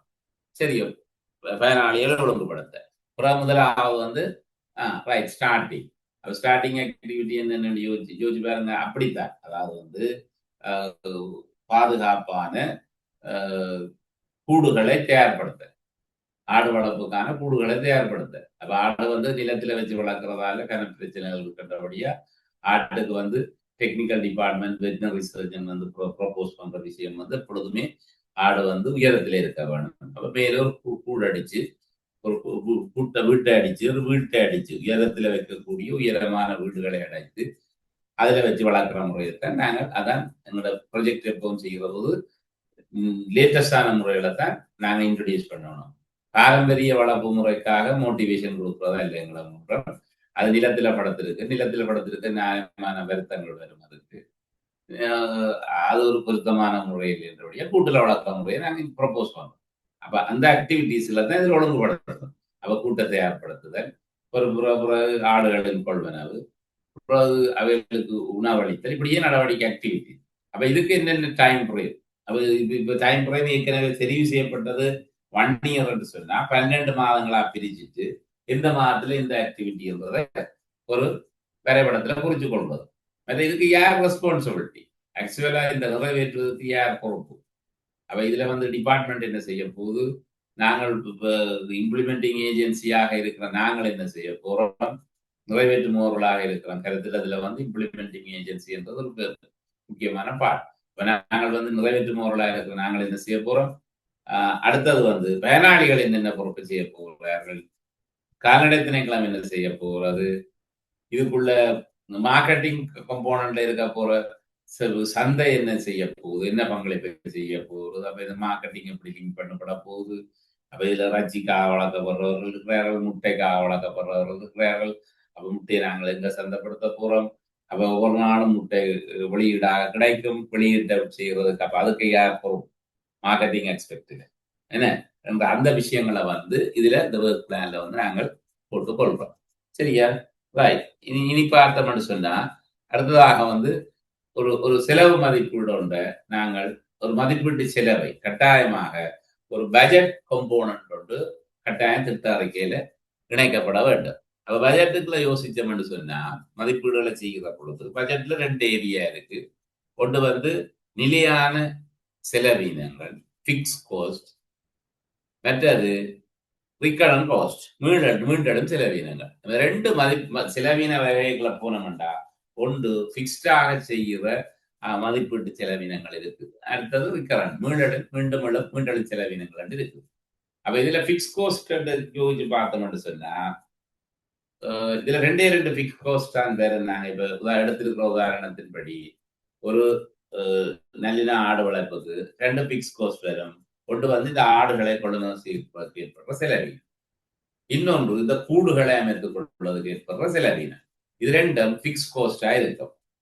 அதே நேரத்துல ரிகரண்ட் காஸ்ட் பார்த்தோம்னா இவர்களுக்கு தான் தீனி இப்ப எத்தனை மாதத்துக்கு, 1 வருடத்துக்கோ 2 வருடத்துக்கோ தொடர்ச்சியாக நாங்கள் வளர்க்கிற பொழுது ஏற்பட போற உள்ளீட்டுக்கு தீனிகள், அதாவது வந்து உணவு வளங்களுக்கு ஏற்படுற செலவீனம், மருந்துக்கு ஏற்படுற செலவீனம், சந்தைப்படுத்தலுக்கு ஏற்படுற செலவீனம், பராமரிப்புக்கு மேய்ச்சலுக்கும் பராமரிப்புக்கும் கொண்டு செல்பவர்களுக்காக ஏற்பட போற மாதாந்த கொடுப்பனவுகள், அப்ப கூலி கொடுப்பனவுகள், இவையெல்லாம் வந்து நாங்கள் மீண்டும் வருகின்ற செலவினங்களாக இருக்கும். அப்ப மீண்டும் செலவினங்களுக்கும் நிலையான செலவினங்களுக்கும் உடைய என்ன வித்தியாசம், அது ஒரு வித்தியாசம். அதை யோசிச்சு கொள்ள வேண்டும். அந்த வினாக்களை பார்த்தீங்கன்னா சும்மா போடுவான், எல்லாத்தையும் போடுவான். பினான்சியல் இப்ப மைக்ரோ கிரெடிட் ஏஜென்சியை பற்றி ஒரு வினா போட்டிருக்கு இந்தியன் பேப்பர்ல பாத்தீங்கன்னா தெரியும். அப்ப உண்மையில நுண்கருத்திட்டங்கள் தொடர்பில, நுண்கருத்திட்ட நிறுவனங்கள் தொடர்பில கேட்கப்பட்ட கேள்வியில அவர் இன்ஸ்டிடியூஷன்ல வந்திருக்கிற மானிட்டரிங் பாலிசி, அதாவது நேஷனல் தேசிய ரீதியாக இருக்கிற பணக்கொள்கையையும் நாணய கொள்கையையும், பிஸ்கால் பாலிசி அண்ட் மானிட்டரிங் பாலிசியை கேள்வியா கேட்டுக்கிறேன். ஆனா அதுல சொல்லப்பட்டிருக்கிற விஷயம், அந்த பந்தியில சொல்லப்பட்டிருக்கிறது காம்ப்ரிஹென்ஷன், கிரகித்தல் வகுப்பறையில வந்து ஒரு கேள்வி. அந்த கேள்வி கேட்கப்பட்டிருக்குது நுண்ணிதி நிறுவனங்களுடைய செயல்பாடுகள் தொடர்பாக சொல்லிட்டு ஒரு கேள்வியாக போடப்பட்டிருக்குது பிஸ்கால் பாலிசி என்றால் என்ன, மானிட்டரி பாலிசி என்றால் என்ன. இப்ப யாராவது சொல்லுங்க அவன் பிஸ்கால் பாலிசி என்றா என்னண்டு, அல்லது மானிட்டரிங் பாலிசி என்றா என்னண்டு, ஏதோ ஒரு ரெண்டுல ஒன்றை பற்றி சொல்லிட்டு ஏதாவது சொல்ல முடியுமா? எல்லாமே ரெக்கார்டை போட்டுட்டு வடிவா இருக்காங்க, என்ன முடிய விட்டு பார்ப்போம். நிதி ரீதியான தீர்மானங்கள் எடுக்கிறது, மானிட்டரிங் பாலிசி, வரிகள், தீர்வுகளை பற்றியது, அடுத்த கொள்கைகள் இல்லையா? ரெண்டுமே நிதி சார்ந்ததுதான். இதான் அந்த விஷயம். குழப்பம் என்னண்டா, பிஸ்கால் பாலிசியும் மானிட்டரிங் பாலிசியும் நிதி சார்ந்த கொள்கைகள் தான், பைனான்சியல் பாலிசிகள் தான் ரெண்டும். அப்ப நிதியில வந்து நீங்க சொன்ன சரி, அப்ப கொஞ்சம் கிளியர் ஆகுங்க இதுல, நல்ல நல்ல விட பாராட்டு. ஆனா விஷயம் என்னன்னு சொன்னா, உண்மையா வந்து பணவீக்கம் தொடர்பிலும், பணவீக்கம் அதாவது வந்து மானிட்டரிங் பாலிசி என்பது நாணயத்தினுடைய பணவீக்க விளைவுகளால நாணயத்தில் ஏற்படக்கூடிய மாற்றங்களை முகாம செய்கிறது தான் மானிட்டரிங் பாலிசி. அப்ப மானிட்டரிங் பாலிசிக்கு ஏற்ப இப்ப பணவீக்க விளைவுகளுக்கு பணவீக்கம் அதிகமாக இருந்தால் அவர்கள் நிதி வங்கிகளுக்கு சொல்லுவார்கள், உங்களுடைய வட்டி வீதங்களை உயர்த்த சொல்லி. வட்டி வீதங்களை உயர்த்தி நீங்கள் வைப்புகளை திரட்டுற கெப்பாசிட்டியை கூட்டுங்க. கூடுகிற பொழுது சுழற்சியில் உள்ள பணம் வங்கிகளை நோக்கி செல்லும், வங்கிகளை நோக்கி செல்லும். அப்ப வங்கிகளை நோக்கி பணம் செல்லுகிற பொழுது கொடுக்கல் வாங்கலுக்காக சுழற்சியில இருக்கிற பணத்தினுடைய அளவை குறைக்க பணவீக்கம், அதான் பண சுருக்கம் என்று சொல்றோம். கொஞ்சம் கொஞ்சம் கொஞ்சமாக பணப்புழக்கத்தினுடைய அளவை கட்டுப்படுத்தி கொண்டு வர பொருட்கள் சேவைகளுக்கான விலை தொடர்ந்து அதிகரிக்க செல்கிற நிலையை, பணவீக்க விளைவுகள்ன்றது பொருட்கள் சேவைகளுடைய விலையை அதிகரிக்கிறதான் காரணம். அப்ப அந்த பொருட்கள் சேவைகளுடைய விலையை குறைப்பதற்கு, சுழற்சியில் உள்ள பணத்தை கொடுவதற்காக வங்கி வந்து சென்ட்ரல் பேங்க் வந்து என்ன செய்யும் சொன்னால், ரெண்டு விஷயங்களை கண்டிப்பா வங்கிகளுக்கு சொல்லும், நிதி கம்பெனிகளுக்கு சொல்லும். என்ன, அப்ப அதுல கேட்கப்பட்டிருக்கிற கேள்வி இதுதான். அந்த கேள்வியில பாத்தீங்கன்னு சொன்னா, நிதி நிறுவனங்கள் எவை என்று கேட்டிருக்கு. நிதி நிறுவனங்கள்ல காணப்படுகின்ற வெவ்வேறு பிரிவுகள். அப்ப அதுல வந்து சொன்னா, நிதியோட நடவடிக்கைகள்ல ஈடுபட்டுக் கொள்ள பார்த்தோம்னா, ஒன்று அரச வங்கிகள், இன்னொன்று தனியார் வங்கிகள், மூன்றாவது நிதி கம்பெனிகள், நாலாவது காப்புறுதி நிறுவனங்கள். இவையெல்லாம் நாளையும் சேர்த்து தான் நாங்க நிதி நிறுவனங்கள் சொல்றோம். இந்த 4 வகையை தான் போன முறை கேட்டுக்கிறாங்க கேள்விய. இந்த வகையை மட்டும்தான் கேட்டது அதுக்குள்ள பிரிச்சு. ஆனா அந்த அந்த அந்த அடிப்படையில ஏன் மானிட்டரிங் பாலிசி எப்படி பணவீக்க விளைவுகளை சாதிப்பதற்காக காலத்துக்கு காலம் மத்திய வங்கி ஒன்று வங்கிகளினுடைய வட்டி வீதத்தை, வைப்புக்கான வட்டி வீதங்களை கூட்டுவது, பணவீக்கம் அதிகமாக இருக்கிற போது வைப்புகளை கூட்டி டிபாசிட்டை உள்ளுக்கு சுழற்சியில இருக்கிற பணத்தை கட்டுப்படுத்துக்கள் கொண்டு வருவது. அதே நேரத்தில் பண சுருக்க விளைவு ஏற்படுகின்றன. தொடர்ச்சியாக பணத்துக்கு பணம் இல்லாமல், சுழற்சிக்கு பணம் இல்லாம வருகிற பொழுது நாங்கள் 2வது விஷயமா சொல்ல போறோம். என்னது சொல்ல போறோம்னு சொன்னா, இந்த வட்டி வீதத்தை குறைத்தால் பெருமளவுக்கு ஆட்கள் வெளியில காசை எடுத்துட்டு போவார்கள். அப்ப முதலீடுகளை நோக்கி செல்ல வேணும் என்றால், நாட்டின் பணவீக்க வட்டி வீதத்தை உயர்த்தினால் முதலீடு செய்கிற அளவு குறையும். ஏனென்றால் அவர்களுக்கு குறைஞ்ச வட்டியில கடன் கிடைக்காது. ஆக முதலீட்டை அதிகரிக்க வேண்டும் என்று பிஸ்கால் பாலிசி சொல்லும். பிஸ்கால் பாலிசி என்னென்றால், நாட்டினுடைய வருமானம் தொடர்பில், நாட்டினுடைய உற்பத்தி மற்றும் வருமானம் தொடர்பில் ஏற்படக்கூடிய மாற்றங்களை கருதி கொள்வதுதான் இறை கொள்கை என்று சொல்றோம். அப்ப இதுக்கு ஏற்ற மாதிரி இறைகளை எங்களுக்கு கிடைக்கக்கூடிய பாருங்க, இன்றைய அறிவிப்பு, இன்றைக்கு செய்யப்பட்டிருக்கிற அறிவிப்பு வந்து வெளிநாட்டிலிருந்து போக்குவரத்து வாகனங்களுக்கு கொள்வனவு செய்வதற்கான வரியை 50% உயர்த்துகிறார். அப்ப இது என்னத்தை காட்டுகிறது, எப்படி நடந்திருக்கு பார்த்தோம் என்று சொன்னா, இந்த பிஸ்கால் அண்ட் மானிட்டரி பாலிசிக்கு பார்த்தோம் என்று சொன்னா, இத எங்களுக்கு வந்து இறை வருமானத்தை அதிகரிச்சு நாட்டினுடைய அரச வருமானத்துல உள்ளூர் நிதி மூலங்கள்ல இருந்து பெருமளவு வருவாயை வளர்க்கக்கூடியதாக இருந்த இறையை பெற்றுக்கொண்ட இறையை பார்த்தீங்கன்னா, சரி இந்த முறைதான் வருமான வரி திணைக்களம் இவ்வளவு தொகையான காசை வழங்கி இருக்கிறார்கள் சொல்லி சில ஆய்ந்து பேசுற அளவுக்கு இருக்கு. அப்படி இருந்த நிலையில இப்ப என்ன நடந்திருக்கணும் சொன்னா, இப்ப பிரச்சனை எங்க வந்திருக்கணும் சொன்னா, நாங்கள் கடைபிடித்து வந்த பிஸ்கால் பாலிசியில வந்து இறை வருமானத்தை, உள்ளூர்ல இருந்து திரட்டக்கூடிய வரி வருமானங்களுடைய அதிகரிப்பை இலக்காக கொண்டு நாங்கள் ஓபன் பண்ணி விட எங்கிட்ட இருக்கிற டொலர்ஸ் கையிருப்புல இருக்கிற இதுவரை நாங்கள் தேடி பெற்றுக் கொண்ட டொலர்ஸ் டிமாண்ட் வந்து இப்ப கூடிட்டு, அப்ப அந்த இருப்பு குறையுது. இன்றைக்கு இருக்கக்கூடிய டொலர்ஸ் இருப்பு குறையுது. அதே நேரத்தில் ஏன் குறையுதுன்னு சொன்னா, எதிர்பாராத விதமாக உலகத்தில் ஏற்பட்ட எரிபொருள் நெருக்கடி காரணமாக நாங்கள் பெருமளவு டொலர்ஸை சாதாரண தொகையை கொள்ளுநர் செய்வதற்கு இதுவரைக்கும் அவரேஜா கொள்ளுநர் செய்து கொண்டிருக்கிற எரிபொருட்களுக்காக நாங்கள் இப்பொழுது 50% அதிகம் எங்களோட டொலர்ஸ் கூட பாவிக்க வேண்டி இருக்கு. அப்ப டொலர்ஸ் இருப்பு குறையுது. இந்த டொலர்ஸ் இருப்பு குறைஞ்சு கொண்டிருக்கிற அளவுக்கு இரண்டாவது முக்கியமான விஷயம் வந்து எங்களுடைய உல்லாச பிரயாணிகள பிறகு இன்றைக்கு ஐரோப்பாவில் ஏற்பட்ட இந்த மத்திய கிழக்கு சண்டையினால் ஏற்பட்ட இந்த விமானங்கள், விமான தாக்குதல்கள், இந்த விமான நிலையங்கள் மீது இந்த நெருக்கடிகள், அதனால ஏற்பட்டிருக்கிற போக்குவரத்துல வந்து இருக்கிற இன்சூரன்ஸ் கம்பெனிகளுடைய ரிஸ்க் வந்து கூட அவங்களுக்கு கூட தொகையாக வருவாங்க. அப்ப இதனால உல்லாச சுற்றுலாவியர்களுடைய எண்ணிக்கை குறைக்கப்படும். அப்ப இலங்கையில டொலர்ஸ் வருமானம் குறைய வருது. அப்ப டொலர்ஸ் வருமானம் குறைய வருகிற அதே சந்தர்ப்பத்துல நாங்கள் எரிபொருளுக்காகவும் பெருமளவு டொலர்ஸை செலவழிச்சு கொண்டிருக்கிற நேரம் இருக்கிற டேங்க்ல இருக்கிற தண்ணி குறைகிறது போல எங்கள்கிட்ட கையில இருக்கிறதே 6 பில்லியன் தான் இருக்குது. அப்ப 6 பில்லியன் யூஎஸ்டியை வச்சுக்கொண்டு நாங்கள் ஸ்டேபிளாக இருந்த பொருளாதாரத்தை கிட்டத்தட்ட 6 பில்லியன் என்ன எவ்வளவு முதல் கிளாஸ்ல சொன்னா 4.8 யூஎஸ்டி எங்களுடைய நாட்டில் இருந்தா எங்களுடைய நாடு ஸ்டேபிளான நாடாக இருக்கும். ஆனா இன்றைக்கு 6% அளவுக்கு யூஎஸ்டி இருக்கு, 6 பில்லியன் யூஎஸ்டி இருக்கிறது. ஆனால் இதுக்குள்ள உள்ளுக்கு போடுறதுக்கு இப்ப இல்லை. ஆகவே 6 பில்லியனை தொடர்ந்து நாங்க இந்த பொருட்களை இறக்குமதி செய்வதற்காக அனுமதித்து விடுவோமாக இருந்தால் எங்களுடைய தொட்டியில இருக்கிற தண்ணி தான் குறையுமே தவிர தொட்டிக்குள்ள தண்ணி இப்பொழுது பாய்ச்சப்படுவதில்லை. விளங்கி கொள்றதுக்காக தான் சொல்றேன். தண்ணி தொட்டிக்கு இருக்கிறது மாதிரி தான் டொலர்ஸ் இருப்பு. அப்ப முதல் வந்து சுற்றுலாவிகள் வந்து கொண்டே இருந்தார்கள். ஜனவரியிலிருந்து நான் சொன்னேன் 4 மாதத்துக்குள்ள 10 லட்சம் பேர் 10 லட்சம் உல்லாச பிரயாணிகள் இலங்கைக்கு வந்து கொண்டிருந்தார்கள் முதல் 4 மாதங்கள்ல. அது ஒரு மிகப்பெரிய வருமானத்தை தந்து கொண்டிருந்தது.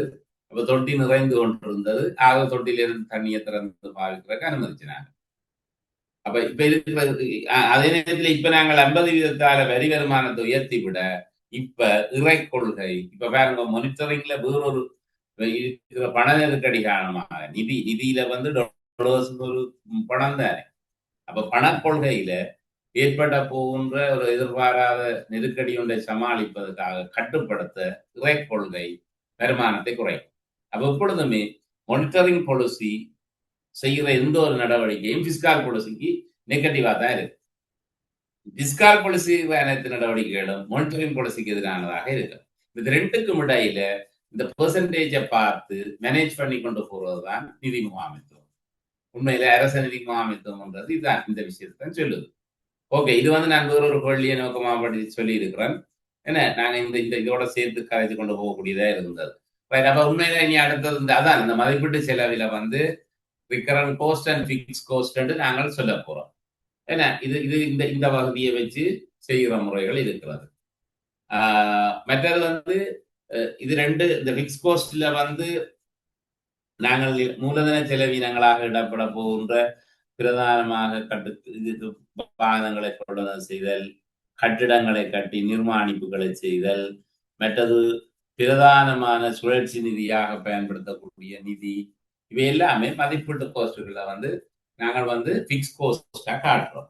அதே நேரத்தில் ரிகரண்ட் கோஸ்டா காட்டுற போது ப்ராஜெக்ட் மானிட்டரிங் உட்பட ப்ராஜெக்ட் ஒட்டுக்குள்ள இருக்கக்கூடிய ஸ்டாஃபுக்கு வழங்குற கொடுப்பன உட்பட எல்லாமே மீண்டும் செலவுகளாக நாங்க காட்டிவிட்டோம். சரி, திட்டத்தின் உண்மையான பராமரிப்பாளர் யார் என்றது, யார் மெயின்டெனன்ஸ், திட்டத்தின் ரெஸ்பான்சிபிள் ஏஜென்சி என்ன என்றதை வந்து நாங்கள் தெளிவா சொல்ல வேணும்.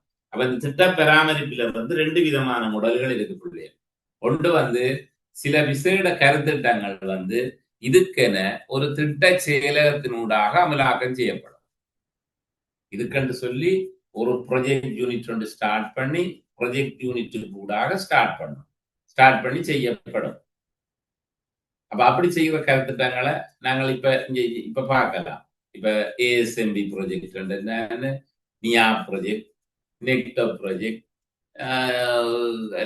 ப்ராஜெக்ட், ஏஎஸ்எம்பி, சியாப், இப்படி பல்வேறு கருத்திட்டங்களில பேர்களை நாங்க பாவிக்கிறோம். அப்ப இது என்ன வித்தியாசம்னு சொன்னா, உண்மையா இந்த திட்டத்தை பராமரிப்பதற்கு ஒரு திட்ட அலுவலகமும் இந்த திட்ட அலுவலகங்களின் கீழ் விசேடமாக இணைத்துக் கொள்ளப்படுகின்ற திட்ட அலுவலர்களும் உள்ளடக்கப்பட்டு அவர்களுக்கூடாக நேரடியாக இந்த கருத்திட்டத்தை தாங்கள் கொண்டு சென்று இம்ப்ளிமெண்ட் பண்ணுகிற பொழுது இது ப்ராஜெக்ட் ஆபீஸுக்குள்ளாக இம்ப்ளிமெண்ட் பண்ற ஒரு கருத்திட்டமாக இருக்கு. இதை விட்டுட்டு இதுக்கு புறம்பாக இன்னும் ஒரு மொடாலிட்டி இருக்கிறது. ஏற்கனவே இருக்கிற அரச திணைக்களங்களுக்குள்ளேயே நேரடியாக இந்த நிதியை வழங்கி அவர்களை திட்ட முகாமையாளர்களாக ஏற்றுக்கொண்டு அரச மெக்கானிசத்துக்கூடாகவே இம்ப்ளிமெண்ட் பண்றது. அப்ப கனத்திட்டங்களை நாங்க இங்க பார்க்கிறோம். இப்ப கனத்திட்டங்கள் வந்து இது ப்ராஜெக்ட் ஆபீஸ் வச்சு செய்யற திட்டங்களை விட இப்ப எல்இஎஸ்டி என்ற ஒரு ப்ராஜெக்ட் மற்றது இந்த லோக கவர்மெண்ட் ஏராளமான ப்ராஜெக்ட் செய்யணும். அந்த சில மினிஸ்ட்ரிகளுக்குள்ள செய்யப்படுற பல்வேறு கருத்திட்டங்கள் இருக்கின்றன. அந்த கருத்திட்டங்களுக்கு வந்து நேரடியாக எல்லாமே அந்தந்த திணைக்களத்தில் இருக்கிற தலைவர்களே ஒரு ப்ராஜெக்ட் இன்ஜினியராகவும் ப்ராஜெக்ட் டைரக்டராகவும் நியமிக்கப்பட்டு மேலதிகமாக ஒரு பகுதி கொடுப்பன கூட அவர்களே செய்து கொண்டு போற முறை இருக்கிறது. அப்ப இதுல வந்து ரெண்டு விதமான மொடாலிட்டி இருக்கு. எந்த மொடாலிட்டி இருக்குன்றதான் நாங்கள் இதுல குறிப்பிட்டு யோசிக்கிறோம். மற்றது திட்டத்தை பரிசீலிப்பவர், அதாவது பரிசீலிப்பவர்ன்றது மானிட்டர் பண்றவர், கண்காணிப்பவர் யார்? அப்ப இது திட்டம் கண்காணி எப்போதுமே இம்ப்ளிமெண்டர் வந்து ஒரு மானிட்டரிங் ஆபீசரா இருக்க இல்லாது. அப்ப இன்னொரு என்டிட்டி வந்துதான் கட்டாயம் பராமரிப்பாளராக இருக்க வேணும். ரைட். அப்ப அதுல பராமரிப்பாளர் யாருன்றதை நாங்கள் கிளியரா சொல்றோம். அடுத்தது முன்னேற்ற மதிப்பீடு யாரால் மேற்கொள்ளப்படும்? அப்ப இவாலுவேஷன். அப்ப மானிட்டரிங் ஒரு பக்கம் இருக்கக்கூடியதா, இவாலுவேஷன் என்ற என்னன்னு சொன்னா கருத்திட்டம் ஒன்றினால் எதிர்பார்க்கப்பட்டு சொல்லப்படுகின்ற நோக்கங்கள் முறையாக அடையப்பட்டு கொண்டு செல்லுகிறதா என்பதனை பரிசீலிப்பதுதான் இந்த இவாலுவேஷன். கருத்திட்டம் ஒன்று அடையப்படும் என்று சொல்லப்பட்டிருக்கக்கூடிய கருதுகோள்களை அல்லது நோக்கங்களை உரிய முறையில் அடைந்து செல்லுகிறதா என்பதனை மதிப்பீடு செய்வது. அப்ப இதை வந்து 3 விஷயத்துல இந்த இவாலுவேஷனை செய்யலாம். ஒன்று, கருத்திட்டத்தை தொடங்குவதற்கு முன் செய்யப்படுற ஆய்வு. அது நாங்களே ஏற்கனவே பார்த்துட்டோம். ஃபீசிபிலிட்டியா ரிசர்ச் செய்தோம்னா ஒரு இவாலுவேஷன். ஃபீசிபிலிட்டி ரிப்போர்ட் என்பது, ஃபீசிபிலிட்டி சாத்தியவள ஆய்வு என்பது ஒரு இவாலுவேஷன். அப்ப இது முன்னுக்கு செய்யப்படுறது. மற்றது ஒன்கோயிங் இவாலுவேஷன் ஒன்று இருக்கு. நான் இவாலுவேஷன் அப்புறம் பார்ப்போம். அது பற்றி கேள்விகளும் வந்து தனியாக. அந்த இவாலுவேஷன் என்பது நாங்கள் ப்ராஜெக்ட் நடந்து கொண்டிருக்கும் பொழுது ஒரு பகுதியினரால இது சரியாக அடையப்பட்டிருக்கிறான்றத மதிப்பீட்டு செய்து பார்ப்பது. இது வந்து ஒன்கோயிங் இவாலுவேஷன். அப்போ ஒன்று ஃப்ரீ இவாலுவேஷன், அடுத்தது ஒன்கோயிங் இவாலுவேஷன், அடுத்தது போஸ்ட் இவாலுவேஷன்.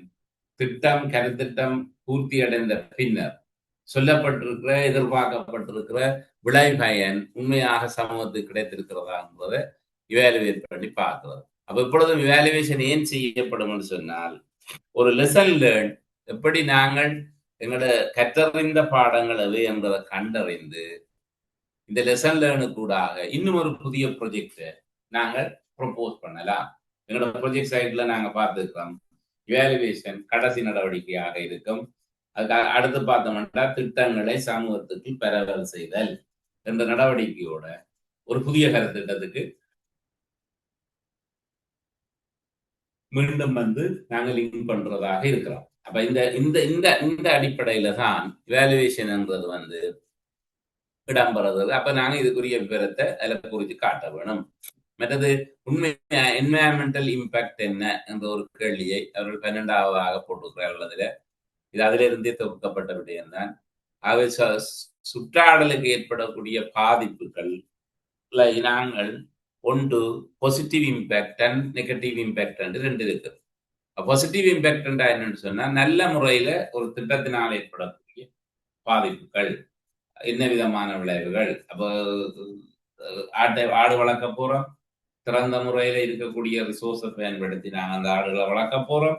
இது கூடாக என்வாயன்மெண்டல் இம்பாக்ட் என்ன வர போகுதுன்னு சொன்னா ஒரு நெகட்டிவ் இம்பாக்டும் இந்த திட்டத்துல இப்போதைக்கு நாங்க பார்த்தோம்னா ஆடுகள் போய் எந்த ஒரு சுற்றாடல் விளைவுகளையும் ஏற்படுத்தாது. அதே நேரத்துல ஒரு ஒதுக்க காடுகள் அரசாங்கத்தினால பராமரிக்கப்படுகின்ற வனவள திணைக்களம் பராமரிக்கின்ற ஒரு ஒதுக்க காடுகளை பயன்படுத்தி நாங்கள் ஒரு நல்ல மேற்பார்வையின் கீழே அங்க கட்டாயம் சொல்லிடாது, புலி இருக்காது, நெறி இருக்காதுன்னு எல்லாம் சொல்லிடாது, அங்க இருக்கும் ஒதுக்க காடுகள். அப்ப அந்த நேரத்தில் என்னன்னு சொன்னா ஒரு சரியான மேற்பார்வையாளரோட மேய்ப்பாளர்களோட மேய்க்கிறதுக்கு அனுப்பினோம் என்று சொன்னாங்க, அடித்து எடுத்துட்டு வந்தோம் என்று சொன்னா உண்மையில இதுல இருந்து கிடைக்கிற உரமும் உரமும் வந்து உண்மையா காடுகள் தாங்களாக இன்னும் நன்றாக வளர்ந்து செல்வதற்கு ஒரு பாசிட்டிவான இம்பாக்ட் தான் கொடுக்கும். மற்றது எப்பொழுதுமே ஆடுகள் வந்து எதை மேயும் என்று சொன்னா ஒரு பெரிய சூழலுக்கு தாக்கம் தரக்கூடிய எந்த ஒரு மரத்தையும் ஆடு மேய்ஞ்சு இல்லாம செய்யாது. அப்ப அது அந்த என்வாயன்மெண்டல் இம்பாக்ட் வந்து பாசிட்டிவாக தான் இருக்கு. இதுல நெகட்டிவ் இம்பாக்ட்ன்றது ரொம்ப குறைவு. என்ன அதே போல இதுக்கால வர்ற அவுட்புட் வந்து நல்லின ஆட்டிறைச்சி, அப்ப நல்லின பால், இது ரெண்டுமே சூழலுக்கு இன்னும் பாசிட்டிவான இம்பாக்ட் தர போது ஒரு மிகச்சிறந்த போசாக்கான பால் உற்பத்தி இது கூடாத சூழலுக்கு உறுதி செய்யப்படுது. அப்ப அதுவும் வெரி பாசிட்டிவான இம்பாக்டா தான் இருக்கு. அடுத்தது வந்து நல்ல நிறைய உணவாக பயன்படுத்தக்கூடிய போசாக்கு உணவாக பயன்படுத்தக்கூடிய நல்ல தூய ஆட்டிறைச்சி வந்து சமூகத்துக்கு கிடைக்கக்கூடியதா இருக்கு. அப்ப அதுவும் ஒரு பாசிட்டிவான இம்பாக்ட். அப்ப இந்த 4 இம்பாக்டை யோசிச்சுட்டேன். என்ன இதுல ஜெண்டர் கன்சர்ன் என்னவே இருக்குது, பெண்களுக்கான நன்மைகள். எப்பவுமே கருத்திட்டத்துல வந்து ஜெண்டர் பேலன்ஸ் இருக்கணும்ன்றது வேற, ஜெண்டர் கன்சர்ன் இருக்கணும்ன்றது வேற. ஜெண்டர் பேலன்ஸ் இங்க சொல்லப்படல, இங்க ஜெண்டர் கன்சர்ன் தான் சொல்லப்படுது. பெண்களுக்கு டிரெக்டாக ஏற்படக்கூடிய நன்மைகள் என்ன என்று சொன்னா இதுக்குள்ள நாங்க பெண்களுக்கு என்ன நன்மைகளை செய்யலாம், எப்படி இதுக்கு ஜெண்டர் ரீதியா யோசிச்சோம்னு சொன்னா இந்த திறந்த வழி ஆடு வளர்ப்புல வந்து இவைகள் வந்து ஆடுகளை மேய்ச்சிட்டு வருகிற பொழுது தங்களுக்கு தேவையான உறவுகளை வந்து காட்டுல இருந்து வடிவா எடுத்துக்கொண்டு வரலாம். உறவு எடுத்துக்கொண்டு வந்தா வீட்டில் இருக்கிற பெண்களுக்கு தான் உறவுக்கு நேரடி தொடர்பு இருக்கு, ஆண்களுக்கு அதுல தொடர்பு இல்லை. அப்ப அதன்படி பார்த்தால் உறவு எடுத்துக்கொண்டு வருவதன் மூலம் பெண்கள் இதுல நேரடியா வந்து ஒரு ஒரு எரிபற்று திறன்ல இருக்கக்கூடிய அந்த பிரச்சனையை அவை சோல்வ் பண்ணி கொள்ளினார். அதோட குடும்பத்துக்கு அவைகள் மேலதிகமாக ஒரு வருமானத்தை கொண்டு வருகின்றன. இது இரண்டாவது விஷயம். மூன்றாவது வந்து இதுல வந்து அதிக அளவு வருமானத்தை பெறுவதற்கு இது பெண்களை வைத்துக்கொண்டே தொழிலை செய்யலாம் என்று சொன்னா பெண்களையே நாங்கள் ஆடு வளர்ப்புல ஈடுபடுத்துறோம்னா அதை வந்து உண்மையா வந்து தங்கி இருப்போர்ல இருந்து ஒரு உழைக்கும் ஊழியப்படையாக பெண்களை மாற்றினான். அவ உழைக்கின்ற வருமானம் தருகின்ற ஊழியப்படையாக பெண்கள் உழைக்காம இருக்கணும் என்றது கருத்து அல்ல, அவர்களுக்கு உழைப்பு கேட்டு ஊதியம் கிடைக்கிறது இல்லை என்றதான் பிரச்சனை. அவைகள் செய்கிற தொழில்களுக்கு நாங்கள் சம்பளம் கொடுக்கிறது இல்லை. உண்மையா இந்த தொழிலில் ஈடுபடுத்துறதன் மூலம் பெண்களுக்கு வருமானம் தரக்கூடிய தொழில் ஒன்றை அறிமுகம் செய்து வைக்கலாம். அப்ப இதை கூடாக பார்த்தோம்டா ஜெண்டர் கன்சர்ன்ல வந்து பாசிட்டிவான விஷயங்களை தான் நாங்க பார்க்கிறோம். மற்றது சஸ்டைனபிலிட்டி என்ன, இது கடைசியா நாங்க கட்டாயம் ஒரு கருத்திட்டத்துல சொல்ற குறிக்கப்படுற விஷயம் என்னடா நீண்ட காலத்துக்கு பின்னர் இது நிலைபெறுடையதாக இருக்குமா, அல்லது இது ப்ராஜெக்ட் பீரியட் முடிஞ்ச உடனே க்ளோஸ் பண்ண இந்த ஆடு வளர்க்கும் கலாச்சாரம் இவர்களிடமிருந்து அந்நியப்பட்டு விடுமா என்றதான் கேள்வி. அப்ப உண்மையா ஆக்சுவலா வந்து இது சஸ்டைனபிலிட்டியாக இது வரப்போகுது, இப்ப திட்டம் நிலையத்திற்கும் என்று சொல்றதுக்கு என்ன ஜஸ்டிபிகேஷனை கொடுக்கலாம் அப்படின்னு சொன்னா முதலாவது வந்து இவர்கள் தங்களோட வீட்டிலேயே வச்சு ஒரு மிகவும் போசாக்கான ஆட்டுப்பாலை இவைகள் தங்களோட குடும்ப நுகர்வுக்கு இவை விற்பனை சந்தைக்கு அனுப்பையில குடும்ப நுகர்வுக்கு இவைகள் ஆட்டுப்பாலை பயன்படுத்துறதுக்கான வாய்ப்பு கிடப்பதனால பிள்ளைகளும் அந்த ஆட்டுப்பாலை பழக்கப்படுவதனால அவர்கள் இதை வளர்க்கணும் என்ற ஒரு டேஸ்ட், அதாவது வந்து அப்படியான ஒரு ருசியை அவர்கள் உணர்ந்துருவார்கள். அவை தங்கட தேவைக்காக ஏனும் தொடர்ந்தும் இவர்களை வளர்த்துத்தான் கொள்ள போறார். ஒன்று. ரெண்டாவது, இது சஸ்டைனபிலிட்டியா எப்படி இருக்க போகுதுன்னு சொன்னா ஒரு இதுவரையும் ஒரு தொழிலற்றிருந்த ஒரு ஒரு ஒரு ஐசோலேட்டட், அதாவது வந்து ஒரு கைவிடப்பட்டிருந்த அல்ல ஒதுக்கப்பட்டிருக்கிற ஒரு ஐசோலேட்டட் கம்யூனிட்டி உண்டு ஒரு புது தொழிலை பிராக்டிஸுக்குள்ள எடுத்துக்கொண்டிருக்கிறபடியா இதாவில் தங்களோட சொந்த தொழிலா நேசிக்கிறதுக்கான ஒரு மனப்பாங்கு அங்க வருது. அதனூடாகவும் சஸ்டைனபிலிட்டி உருவாக்கப்படும். மூன்றாவது, இது ஒரு குறிப்பிடத்தக்க கணிசமான வருவாய் ஒன்றை எல்லையோரத்தில் இருக்கிற குடும்பங்களுக்கு பெற்றுக் கொடுக்கும் என்பதனால இதனுடைய சஸ்டைனபிலிட்டி வந்து பயப்பட தேவையில்லை, உண்மையாக உறுதி செய்யக்கூடியதாக இருக்கும். இப்படி இந்த விஷயத்தை குறிப்பிட்டு விட்டோம்டா. சரி, இதை விட அனெக்ஷராக நாங்கள் கொஞ்சம் விஷயங்களையும் சேர்த்து மதிப்பீட்டுல சேர்த்து கொள்ள முடியும். உண்மையா ப்ரொஜெக்ட் ரிப்போர்ட் ஒன்றுக்கு இருக்கக்கூடிய நடைமுறையில நாங்க பார்க்கலாம். இந்த 15 விஷயங்களை வச்சுக்கொண்டு ஒரு ரிப்போர்ட்டை நாங்கள் தயார் செய்யலாம்.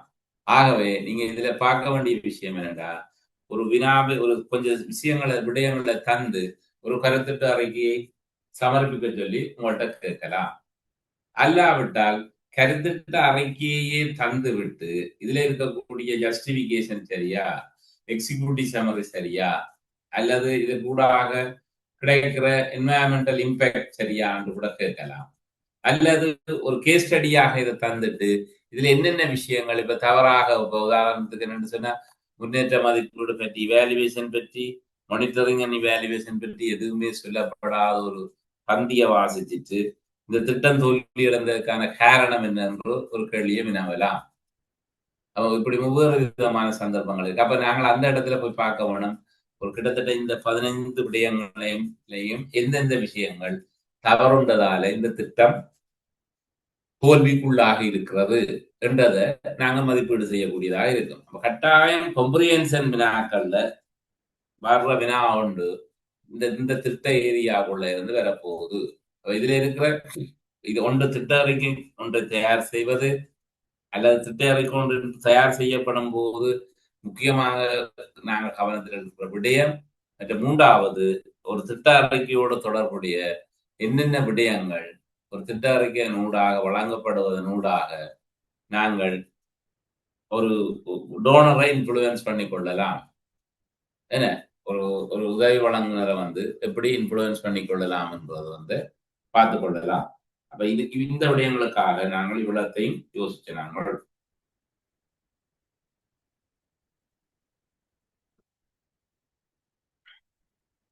அப்ப இதுல உண்மையில வந்து திட்ட அனுமதி என்பது, நாங்கள் திட்ட அறிக்கை ஒன்றை நாங்கள் தேசிய திட்டமிடல் திணைக்களத்துக்கு அனுப்பப்படும். அப்ப அரசாங்க திட்டம் ஒன்று தயாரிக்கப்பட்டு நிரலமைச்சர்களுக்கூடாக தேசிய திட்டமிடல் அனுப்பப்படும். நேஷனல் பிளானிங் டிபார்ட்மெண்ட் ஃபார்மேட் தான் இது என்று நான் உங்களுக்கு சொன்னேன். அப்ப இதுக்குன்னு குறிக்கப்பட்ட வரையறைகளுக்கு மட்டும் நேஷனல் பிளானிங் டிபார்ட்மெண்ட் வந்து எங்களுக்கு அனுமதியை தரும். பெரிய திட்டங்களாகின் இலங்கையில வந்து இதான் நடைமுறை. அப்ப முதலாவது நாங்கள் கிடைக்கிற திட்டங்களை நாங்கள் எங்கட மாவட்ட செயலகங்கள், பிரதேச செயலகங்கள் தயார் செய்து பொது நிர்வாக அமைச்சுக்கோ அல்லது பொருளாதார அபிவிருத்தி, கிராமிய பொருளாதார அபிவிருத்தி அமைச்சுக்கோ அல்லது கல்வி அமைச்சுக்கோ நீர்வளங்கள் அமைச்சுக்கோ நீங்கள் அமைச்சு வச்சீங்கன்னா அனுப்பி வைக்கப்படுற திட்டங்களினுடைய நல்ல அறிக்கை வந்து தேசிய திட்டமிடல் திணைக்களத்துக்கு அனுப்பப்படும். தேசிய திட்டமிடல் தன்னுடைய வரையறைகளுக்கும் செலக்களிக்கப்பட்ட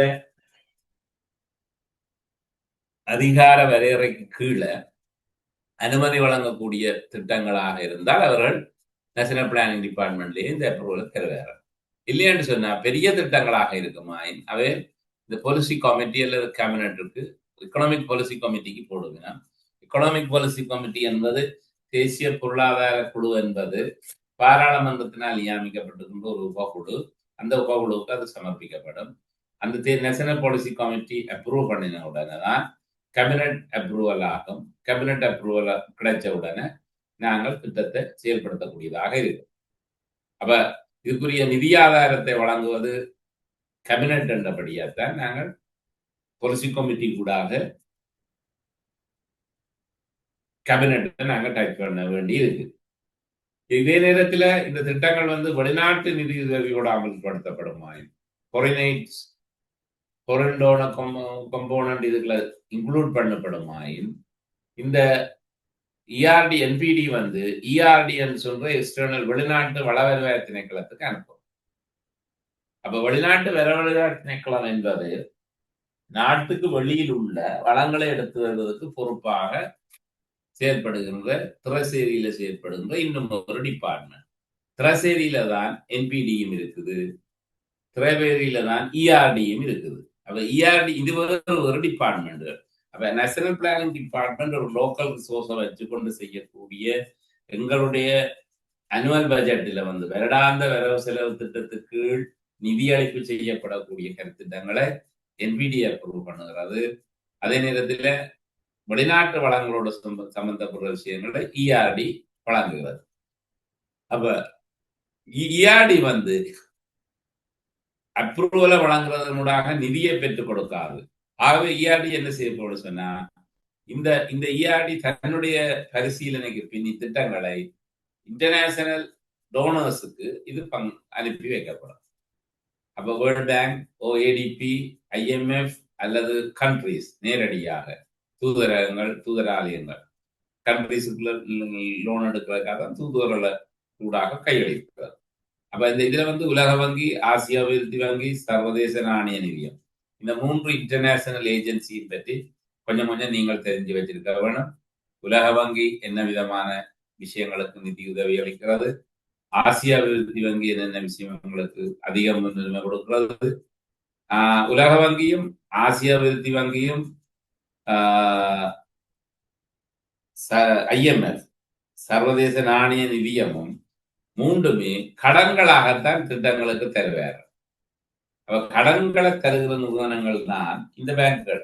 டோனர்ஸ் இதுல இது எப்படி இருக்குமெண்டா, கடன் எப்படி இருக்குமென்றால் இலகு கடன் என்று சொல்லக்கூடிய அளவுக்கு சில விஷயங்கள் வந்து இவர்கள்ட்ட இருந்து வரும். அதாவது வந்து எங்களுக்கு இலகு கடன் என்று ஒரு கடனை இலகு கடன் என்று ஏன் சொல்லுவதில் கடன் திருப்பி செலுத்த வேணும். நாங்கள் எத்தனை மில்லியன் US$ நாங்கள் கடனை பெறுகிறோம், அத்தனை மில்லியன் திருப்பி செலுத்தத்தான் வேணும். ஆனா இது எப்படி இலகு கடன் வந்து இலகு கடனாக மாறுகிறது என்றால், இந்த கடன்கள் வந்து ஒரு உதவியாக மாறுகிறது என்றால், அசிஸ்டன்ட் என்ன லோன அசிஸ்டன்ட் சர்வதேச வளங்களோட உதவியாக வருகிறது என்றால், ஒன்று இந்த வட்டி தொடர்பில் இவர்கள் எங்களுக்கு தருகிற சலுகைகள், வட்டி விதத்தை குறைத்து தரலாம். 2வது வந்து தயை காலம், கிரேஸ் பீரியட். தயை காலத்தை குறைக்கலாம். கிரேஸ் பீரியட் எவ்வளவு காலத்துக்கு நாங்கள் மீள செலுத்துறதுக்காக கிரேஸ் பீரியட்டை கொஞ்சம் காலத்துக்கு எங்களை தருவோம் என்று சொன்னாங்க. உதாரணத்துக்கு ஒரு கோழி வளர்ப்பாளருக்கு நாங்கள் கொடுக்குற கடனை நீங்கள் 6 மாதங்களுக்கு திருப்பி செலுத்துங்கள் என்று கொடுத்தோம் என்று சொன்னா அவருக்கு முட்டை போட துவங்கிடும். கோழி 6 மாதத்துக்குள்ள முட்டை போட துவங்கிடும். அவரால் கிரேஸ் பீரியட் 6 months என்றது வந்து ஆக்சுவலா வந்து உழைக்கும் வருமானத்தில் இருந்து, தான் செய்த தொழிலில் இருந்து பெற்றுக்கொண்ட வருமானத்திலிருந்து இந்த கடனை விளைச்செலுத்தலாம். அப்ப கிரேஸ் பீரியட் என்பது அவருக்கு பாதி உதவி. அது போலத்தான் வெளிநாட்டு கடன்களை வழங்குகிற நிறுவனங்கள் வந்து அந்த கிரேஸ் பீரியட்டை தரும். மற்ற குறிப்பிட்ட காலத்துக்கு வந்து வட்டி சலுகைகள் தரும். மற்றது வட்டியில குறைவான வட்டியை நிர்ணயிக்கும், அல்லது மீள செலுத்துற காலத்தை நீட்டித்து தரும். 10 வருடம் செலுத்த வேண்டிய கடமை IMF ரீஷெடியூலிங் ப்ரோக்ராம் உங்களுக்கு தெரியும், கோவிட்டுக்கு பின்னர் நடந்தது. அப்ப இலங்கை வந்து மிக நெருக்கடியான ஒரு அதாவது வந்து நாடு வந்து மிகவும் வறுமைப்பட்ட நாடாக மாறி கடன் பெற தகுதியற்ற ஃபிட்ஸ் இண்டெக்ஸ் என்று சொல்றது, இந்த ஃபிட்ஸ் குறிகாட்டியில வந்து ஃபிட்ஸ் இண்டெக்ஸ் வந்து 4% குறைந்து போனது காரணமாக நாங்கள் கடன் பெற தகுதியற்ற நாடாக அறிவிக்கப்பட்டோம். அறிவிக்கப்பட்டிருக்கிற அந்த நேரத்தில் வந்து IMF வந்து இதுக்குள்ள எங்களுக்கு உதவி அளிக்க முன்வருது. IMF வந்து இந்த நிதி பொருளாதார நெருக்கடிகளுக்குள்ள தலையிட்டு தங்களுடைய அஜெண்டாவின் கீழே நிகழ்ச்சி நிரலை முறையாக கடைபிடிக்கும் நாடு ஒன்றில் வெற்றியடைந்த ஒரு சந்தர்ப்பமாக இலங்கையை அண்மை காலத்தில் அவர்கள் சொல்லுகிறார்கள். உண்மையும் அதுதான். அண்மை காலமாக IMF தலையிட்டு IMF-னுடைய மெக்கானிசத்துக்கு கீழே ஒரு நாடு தன்னுடைய பொருளாதாரத்தை ஸ்டேபிள் பண்ணி வறுமை நாடாக இருந்து மீளவும் ஒரு கடன் பெற நடுத்தர வருமானம் பெறும் நாடாக இருந்து கடன் பெற தகுதியற்ற நாடாக தள்ளப்பட்ட ஒரு நாடு மீண்டும் நடுத்தர வருமானம் பெறும் நாடு என்ற வகையில் உள்ளடக்கி இருக்கக்கூடிய அளவுக்கு மாற்றத்தை கொண்டு வருவது இதே வெற்றியடைந்த ஐஎம்எஃப் பாலிசி வந்து இலங்கையில வந்து அது சில ஆயத்து பேசப்படுகிறது. அப்ப இலங்கை வந்து அதாவது வந்து அவர்கள் உங்களுக்கு தெரியும் பல விஷயங்களை வந்து அவைகள் இறுகி களத்துல இறுகி பிடித்தவை. நாங்க அதன்படி இயங்கி இருக்கிறபடியா தான் இன்றைக்கு இலங்கை வந்து இந்த அளவுக்கு திரும்பவும் நாங்க முன்னுக்கு வந்திருக்கிறோம். ஐஎம்எஃப் நிபந்தனைகள்ல வந்து முதலாவதாக சொன்ன முதலாவது பிரச்சனை எல்லா இலவசங்களையும் நிப்பாட்ட சொல்லி தான் முதலாவது சொன்னது. அப்ப இலவசங்களை நிப்பாட்டுவதற்கு எங்களுக்கு ஒரு பொறிமுறை இருக்கு. என்னென்னா எங்களுக்கும் நாங்கள் வந்து நாளாந்தம் பாராளுமன்றத்தில் மக்களின் வாக்களால் தெரிவு செய்ய போறோம். நாங்கள் மக்களின் வாக்களை தெரிவு செய்கிற மக்களுக்காக எதையாவது கொடுத்தா தான் ஃப்ரீயா கொடுத்தா தான் அவை ஓட் பண்ணணும் இருக்கிற நாடு. அப்படி இருக்கிற பொழுது இலங்கையிலும் இந்தியா எல்லா இடத்துலையும் எல்லா இடமே பிரச்சனை. அப்ப அந்த மாதிரி இருக்கிற பொழுது வெளிநாட்டு கடன்கள் வகதொகை என்று புறப்பட்டு மீள செலுத்த முடியாமல் இருந்தது. அப்ப ஐஎம்எஃப் அதையெல்லாம் ரீசொடல் பண்ணினார்கள். அப்ப தயை காலத்தை அறிவித்தார்கள். ஒரு தொகுதியான கடன்களை இல்லாது கைவிடுமாறு கோரினார்கள். அப்ப கடன் வழங்குனர்கள் வந்து ஒரு தொகுதியான கடன்களை மீள தர தேவையில்லை என்று குறிப்பிட்டு கொஞ்சத்தை சொடல் பண்ணினார்கள். இரண்டாவது விஷயம் நடந்தது, மீள செலுத்த வேண்டிய காசுல வந்து வட்டி தொகையை அவர்கள் எங்களுக்கு கழித்து நீங்கள் முதலை மாத்திரம் திருப்பி தரலாம் என்ற ஒரு ஷெட்யூலிங்க செய்தார்கள். ஆக கடைசியா வந்து சைனா சங்காய் பேங்க் வந்துதான் கடைசி வரை அவர்களால் ரீசொல்யூஷன் ப்ரோக்ராம் இணையாமல் இருந்தார்கள். அவைகளும் வந்து நஞ்சின. அப்ப கிரேஸ் பீரியட்டை கூட்டி மீண்டும் கிரேஸ் பீரியட்டை கூட்டி மீள விடுற காலத்தை 10 வருஷத்தினால மீள செலுத்தினார்கள். இரண்டாவது சில வட்டி தொகைகளை இல்லாமல் செய்தார்கள். சில கடன் தொகைகளை கைவிட்டார்கள். இப்படிதான் ரீசொல்யூஷன் ப்ரோக்ராம் நடந்தது. அப்ப ஐஎம்எஃப் ரீசொல்யூஷன் ப்ரோக்ராமுக்கு ஐஎம்எஃப் சென்ற நிபந்தனைகளின்படி நாங்கள் ஆட்சேர்ப்பை நிறுத்தி வைத்திருந்தோம். அப்ப ஆட்சேர்ப்பு நிறுத்தப்பட்டு 2025ஆம் ஆண்டுதான் ஐஎம்எஃப் சில அனுமதியை வழங்கியது. கட்டாயம் தேவையான அரசு செலவினங்களை கட்டுப்படுத்துவதில் மிகப்பெரிய பிரச்சனையாக இருந்த பொது சேவைகளுக்கு வழங்கப்படுற கொடுப்பவர்கள வரையறையற்ற தொகையை கட்டுப்படுத்துவதற்கு புதிய ஆட்சேர்ப்பை நிறுத்துவதற்கு 5 ஆண்டுகள் தொடர்ச்சியாக நாங்கள் ஆட்சேர்ப்பு பொருட்களுக்குள்ள போகாமல் இருந்தோம். அப்ப ஆள் குறைப்பு என்பதுக்குள்ளதான் ஈடுபட்டிருந்தோம். அப்ப ஆள் குறைப்புக்காகத்தான் பல்வேறு வழிகளை கையாண்டம். சம்பளத்துடன் கூடிய விடுமுறைகளை வழங்கினோம். நாடுகளை விட்டு வெளிநாடுகளுக்கு போய் வேலை செய்வதற்கான விடுமுறைகளை வழங்கினோம். பல சலுகைகளை எல்லாம் கொடுத்து இப்பொழுது ஸ்டேபிள் ஆகினோன்னு இப்பொழுது நாங்கள் இதை எல்லாத்தையும் நிறுத்தி விட்டோம். இப்பொழுது யாரும் 5 இயர்ஸ் லீவ் எடுக்க இயலாது. இப்பொழுது யாரும் வெளிநாடுகளில் செல்வதற்காக உள்நாட்டில வந்து சம்பளம் பெறாமல் பெறுகிற லீவையும் அவர்கள் இப்பொழுது கைவிட்டுட்டார்கள். எல்லாவற்றையும் விட்டு பழைய ஷெட்யூலுக்கு வந்துட்டார். இப்பொழுது ஐஎம்எஃப் அனுமதிக்கிறது கட்டாய தேவையான ஆளணி குறிப்பிட்ட வெற்றிடங்களை சேர்த்துக் கொள்ள சொல்லி இப்படி பல்வேறு விஷயங்கள் நடைபெற்றிருக்கின்றன. அப்ப ஐஎம்எஃப் இந்த ஸ்ட்ரக்சர் சேஞ்சஸ் என்றது இதைத்தான் இந்த கடன் பிராக்டிஸாக நாங்க பார்க்கிறோம். அப்ப இதுல நான் ஒன்றோடு சேர்த்து கதைப்பேன். இது வேறொரு வினாவுக்குரிய விடையாகத்தான் இருக்கும். இது திட்டத்துக்கு அதுக்கு சம்பந்தம் இல்லை. ஆனா நாங்க இந்த பிராக்டிஸ்ல பெஸ்ட் லெசன் லேர்ன் என்ன என்ற ஒரு கேள்வி இந்த முறை வருவதற்கான வாய்ப்பு இருக்கிறது. ஐஎம்எஃப் பிராக்டிஸ் என்ன? ஐஎம்எஃப் கூடாக இலங்கை பொருளாதாரத்தின் நிலைத்தன்மை நிலைவருடைய தன்மையை கட்டியெழுப்புவதில் ஐஎம்எஃப் பங்களிப்பு எப்படி இருந்தது? ஐஎம்எஃப் நிபந்தனைகள் எங்களுக்கு அப்ப எல்லா நாடுகளும் நினைத்தன. ஒரு நாடு உங்களுக்கு தெரியும், நிதி நெருக்கடிகளினால் சிக்குண்ட நாடுகளை மீட்டெடுப்பதற்காக இருக்கின்ற ஒரு நிறுவனம் தான் ஐஎம்எஃப்.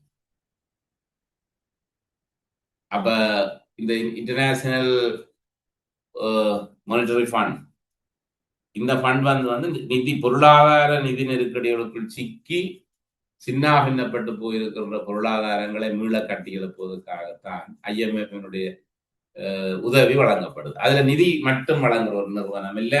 அவர்கள் பொலிசி தான் அவை இந்த மெயின் கம்போனன்ட். பொலிசியாக இருக்கக்கூடிய விஷயங்களை தான் எங்களுக்கு தந்தார். இலவசங்களை குறைக்கிற அடிப்படையில நாங்கள் இலவசத்தை குறைப்பதற்கு நான் சொன்னது போல இந்த அரசாங்கங்கள் விரும்பாது என்பதை அறிந்திருந்தும் கூட அவர்கள் சொன்னார்கள், நீங்கள் ஸ்ட்ரீம்லைன் பண்ணப்பட்ட உதவிகளுக்குள்ள முடாக்களை கொண்டு வாங்க. உடனே கிட்டத்தட்ட 2.5 மில்லியன் மக்களை 25 லட்சம் பேருக்கு சமுர்த்தி வழங்கப்பட்டு கொண்டிருந்தது. இந்த 25 லட்சம் பெற்ற சமுர்த்தி பயனாளிகளை நாங்கள் இந்த அஸ்வஸ்ம கொடுப்பனவு திட்டத்தின் கீழே மீள மதிப்பீடு செய்து போட்ட பொழுது உடனடியாக 12 லட்சம் பேர் இதுல இருந்து நீக்கப்பட்டார்கள். 12 லட்சம் சமுர்த்தி பயனாளிகள் வந்து ஃபர்ஸ்ட் பேஸிலேயே அஸ்வஸ்ம முதலாவது பேஸில் நீக்கப்பட்டு விட்டார்கள். அப்ப இப்ப பாத்தீங்கன்னு சொன்னா ஏறக்குறைய 1.2 மில்லியன் சமுர்த்தி பயனாளிகளை வந்து நாங்கள் வலுவூட்டல் பயனாளிகளா வந்து சமுர்த்தி அபிவிருத்தி திணைக்களத்துக்கு கையளித்திருக்கிறோம். அப்ப 12 லட்சம் மக்கள் கிட்டத்தட்ட 1.3 மில்லியன் 13 லட்சம் பேர் வந்து அஸ்வஸ்ம பயனாளிகளாக தொடர்ந்து நீடித்து வருகிறார்கள். 12 லட்சம் பேர் உடனடியே நிப்பாட்டப்பட்டு வலுவூட்டல் வாழ்வாதாரம் வழங்குகிற வேலை திட்டம் ஒன்று அவைக்கு அறிமுகம் செய்து வலுவூட்டல் வாழ்வாதாரத்துக்குள்ள ஒரு வருடம் ஒரு வாழ்வாதாரத்தை மேக்சிமம் ஒரு $1,00,000 மேற்பட்ட ஒரு வாழ்வாதார உதவியை பெற்று சுயதொழில்களை ஆரம்பிப்பதற்கு அவைகளுக்கு சமுர்த்தி அபிவிருத்தி திணைக்களத்துக்கு பொறுப்பளிக்கப்பட்டிருக்கு. அப்ப அந்த 12 லட்சம் பேரையும் அவர்கள் தொடர்ந்து இந்த வலுவூட்டல் வாழ்வாதார வேலை திட்டங்கள்ல ஈடுபடுத்தி கொண்டு வருகின்றனர். அதனூடாக இந்த பேர்டு குறைந்தது. 2வது உள்ளுக்கு கொண்டு வந்த 13 லட்சம் அஸ்வஸ்ம பயனாளிகள்ல வந்து அஸ்வஸ்மைக்கு உள்வாங்கப்பட்ட பயனாளிகள்ல வந்து கிட்டத்தட்ட 3 கேட்டகரியாக அவர்களை பிரித்து போட்டு அஸ்வஸ்ம கொடுப்பனர்கள் தொடர்பாக இப்ப நடந்துட்டு அது சம்பந்தமா நான் ஒரு சந்தர்ப்பத்தில் தனியான ஒரு பிரசன்டேஷன் வச்சுக்கிறேன். அஸ்வஸ்ம இளைஞனுடைய ஒரு மிக வெற்றிகரமான IMF-னுடைய மிக வெற்றிகரமான ஒரு கோட்பாடு என்பதால் அதுல ஒரு சில கேள்வி ஆக குறைந்த ஒரு சிறு குறிப்பேனும் அதுல வருவதற்கு சந்தர்ப்பம் இருக்குது. ஆக நாங்கள் அதை கொஞ்சம் விரிவாக பார்ப்போம். அது ஒரு பிரச்சனை இல்லை. ரைட். அப்ப இப்ப இதுல உண்மையில இந்த திட்டம் ஒரு கருத்திட்டத்தை எவ்வாறு வடிவமைப்பது, கருத்திட்டத்தில் இருந்து திட்ட அனுமதியை பெற்றுக்கொள்வது, இந்த கருத்திட்டங்களோடு நடைமுறையுடன் சம்பந்தப்பட்டிருக்கிற ஒரு கருத்திட்ட அறிக்கை ஒன்றை எப்படி எழுதி கொள்வது என்பது சம்பந்தமான நுழைச்ச வந்து நாங்கள் இன்றைக்கு முழுமையா தந்திருக்கிறேன் நினைக்கிறேன். இதோட நான் இந்த விஷயத்தை இன்றைக்கு முடிச்சு கொள்ள விரும்புகிறேன். இது தொடர்பில் உங்களுடைய கருத்துக்களை சொல்லுவீர்கள். ஏதாவது சந்தேகங்கள் இருந்தால் நீங்கள் கேட்டுக்கொள்ளலாம். கேட்டுக்கொள்வது என்றால் நாங்கள் அடுத்த மீண்டும் ஒரு வகுப்பில் சந்திக்கிற பொழுது நான் இந்த இன்னொரு ஏரியாவில் வந்து பிரின்சிபல் இன்னும் ஒரு கொஞ்சம் தத்துவங்களை நான் விளங்கப்படுத்தக்கூடியதாக இருக்கு. இதில் ஏதாவது கேளுங்க பிள்ளைகள். சார், அந்த சுற்றாடல் தாக்க மதிப்பீடு நீங்கள் இதுல தாக்க மதிப்பீட்டோட சேர்த்து சொன்னீங்க. உண்மையில அதை எப்ப செய்யும்? உண்மையா வந்து இந்த என்வாயன்மெண்டல் இம்பாக்ட் அனாலிசிஸ் வந்து பாரிய கருத்திட்டங்களை நாங்கள் சொன்னதானே ERD-க்காக எக்ஸ்டர்னல் ரிசோர்ஸ் டிபார்ட்மெண்ட் வெளிநாட்டு வள வருவாய் திணைக்களத்துக்காக நிதி பெற்று செயல்படுத்துவதற்காக செய்யப்படுற அனைத்து திட்டங்களும் இந்த என்வாயன்மெண்டல் அனாலிசிஸோட தான் செய்யப்பட்டிருக்க வேணும், கொடுக்கப்பட வேணும். அதே போல ப்ரீ ஃபீசிபிலிட்டி ஸ்டடீஸும் அந்த கருத்திட்டங்களுக்கு அனுமதிக்காக சமர்ப்பிக்க வேணும். முன் சாத்திய வள ஆய்வு ஒன்று செய்யப்பட்டு அந்த ப்ரீ ஃபீசிபிலிட்டி ஸ்டடீஸ் இந்த ரிப்போர்டும் கொடுக்கப்பட வேணும். என்வாயன்மெண்டல் இம்பாக்ட் அனாலிசிஸும் கொடுக்கப்பட வேணும். இதை தவிர நாங்கள் ஜெண்டர் பேஸ் ஏதாவது பால்நிலை சம்பந்தமாகவும் இதுல அதிகம் பாதிப்புகளை தரும் என்று உணர்ற கருத்திட்டங்களாக இருந்தால் அவைகளுக்கு ஜெண்டர் பேஸ் அனாலிசிஸ் ஒன்று செய்து அவற்றையும் சேர்ந்து இந்த 3 டாக்குமெண்ட்டையும் எங்களுக்கு இணைத்து செய்ய வேணும். நாங்கள் ERD ஃபார்மேட்ல இந்த எக்ஸ்டர்னல் ரிசோர்ஸ் டிபார்ட்மெண்ட்டுக்கு கொடுக்குற கருத்திட்டங்கள்ல ERD-லேருந்து ரிசோர்ஸ் எடுக்க வேணும். ஒரு வெளிநாட்டு வள வருவாய் திணைக்களத்துக்கு கூட சென்று நிதி எடுக்க வேணும் என்ற கருத்திட்டங்கள் இப்பொழுது அவர்கள் அதை கட்டாயமாக்கப்பட்டிருக்கு. அப்ப அந்த ப்ரீ ஃபீசிபிலிட்டி ஸ்டடீஸ் வந்து அது ஃபீசிபிலிட்டியா இல்லையான்றதை அவைகள் ஸ்டடி பண்ணிக்க நாங்க சமர்ப்பிச்சிட்டோம்னு சொன்னா, வேர்ல்ட் பேங்குக்கோ ADB-க்கோ அந்த கருத்திட்டம் கொடுத்துட்டோம்னு சொன்னா, இதுல அவர்களுக்கு நாங்க கொடுத்திருக்கிற ரிப்போர்ட்ல அவைகளுக்கு திருப்தி இல்லை என்று கருதினால் இந்த திட்டம் தொடர்பில் வேர்ல்ட் பேங்க் ஒரு டீமை நியமிக்கும் அல்லது IMF வேர்ல்ட் பேங்கோ ADB ஐஎம்எஃப் இதுக்கு வராது. வேர்ல்ட் பேங்கோ ஏடிபியோ அவர்கள் தாங்களாகவே ஒரு இவாலுவேஷன் ப்ரீ ஃபீசிபிலிட்டி ஸ்டடிஸ் ஒன்று செய்கிற எங்களுடைய ரிப்போர்ட்டை பேஸ் பண்ணி அவர்களுக்கு திருப்தி இல்லையென்றா தாங்களே ஒரு ஃபீசிபிலிட்டி ஸ்டடிஸ் ஒன்று செய்யலாம். அல்லது நாங்கள் சமர்ப்பித்திருக்கிற ஸ்டடீஸுக்கு ஒரு ப்ரோசஸ் கொண்டு அவர்கள் செய்யலாம். அக்காக நேர விசிட் பண்ணி ஒரு டீம் வருவார்கள். பேங்க் ஸ்டாஃபும் ஒரு பாசிட்டிவான ரிப்போர்ட் கொடுத்தாத்தான் இந்த ஃபண்ட் ரிலீஸ்ன்றது வேற. இப்ப அண்மையில இது மிக வடமாகாணம் முழுவதுக்குமான சுற்றுலா அபிவிருத்திக்கென ஒரு கருத்திட்டம் ஒன்று தயார் செய்யப்பட்டு அது முக்கியமாக 4 கிட்டத்தட்ட 5 மாவட்டங்களையும் உள்ளடக்கிய மிக முக்கியமான சுற்றுலா நிலையங்களை ஒரு பெஸ்ட் டூரிசம் டெஸ்டினேஷன், அதாவது கவர்ச்சி மிக்க சுற்றுலா நிலையங்களாக நாங்கள் சேர்ந்து பார்த்து வரக்கூடிய இடங்களாக டெவலப் பண்ணுவதற்கு சொல்லி ஒரு ப்ராஜெக்ட் ஒன்றை நாங்கள் டூரிசம் போர்டுகளால சப்மிட் பண்ணினது ஏடிபி சப்மிட் பண்ணின பிறகு ஏடிபி அதில் நாங்கள் கொடுத்த டாக்குமெண்ட்ல அவைகளுக்கு திருப்தி இல்லை, அல்லது அதில் ஏதோ ஒரு விஷயங்கள்ல அவருக்கு உடன்பாடு இல்லை என்றபடியா அவை ஒரு டீம் ஒன்றை அனுப்பினார்கள். அப்ப ஏடிபி டீம் ஒன்று திரும்ப முழு இடத்திலும் இலங்கையில் இருக்கின்ற நாங்கள் புறப்பட்டிருக்கிற வடமாநிலத்திலிருந்து நாங்கள் குறிப்பிட்டிருக்கிற அத்தனை பிரதேசங்களையும் நேரடியாக சென்று பார்த்து அவர்கள் ஒரு ரிப்போர்ட் ஒன்றை ப்ரிப்பேர் பண்ணி கொண்டு போயிருக்கிறார். அப்ப இதான் பிராக்டிஸ். அப்ப உண்மையா என்வரான்மெண்டல் எல்லாம் அதுல இதுல ஃபீசிபிலிட்டியை தான் அவை பார்த்திருக்கிறேன். இதுல அதே போல பாரிய கருத்திட்டங்கள்ல என்வரான்மெண்டல் இம்பாக்ட்ல அவைகளுக்கு உடன்பாடு இல்லை, எங்களோட ரிப்போர்ட்ல உடன்பாடு இல்லையா அவையில மட்டும் செய்யும். ஓகே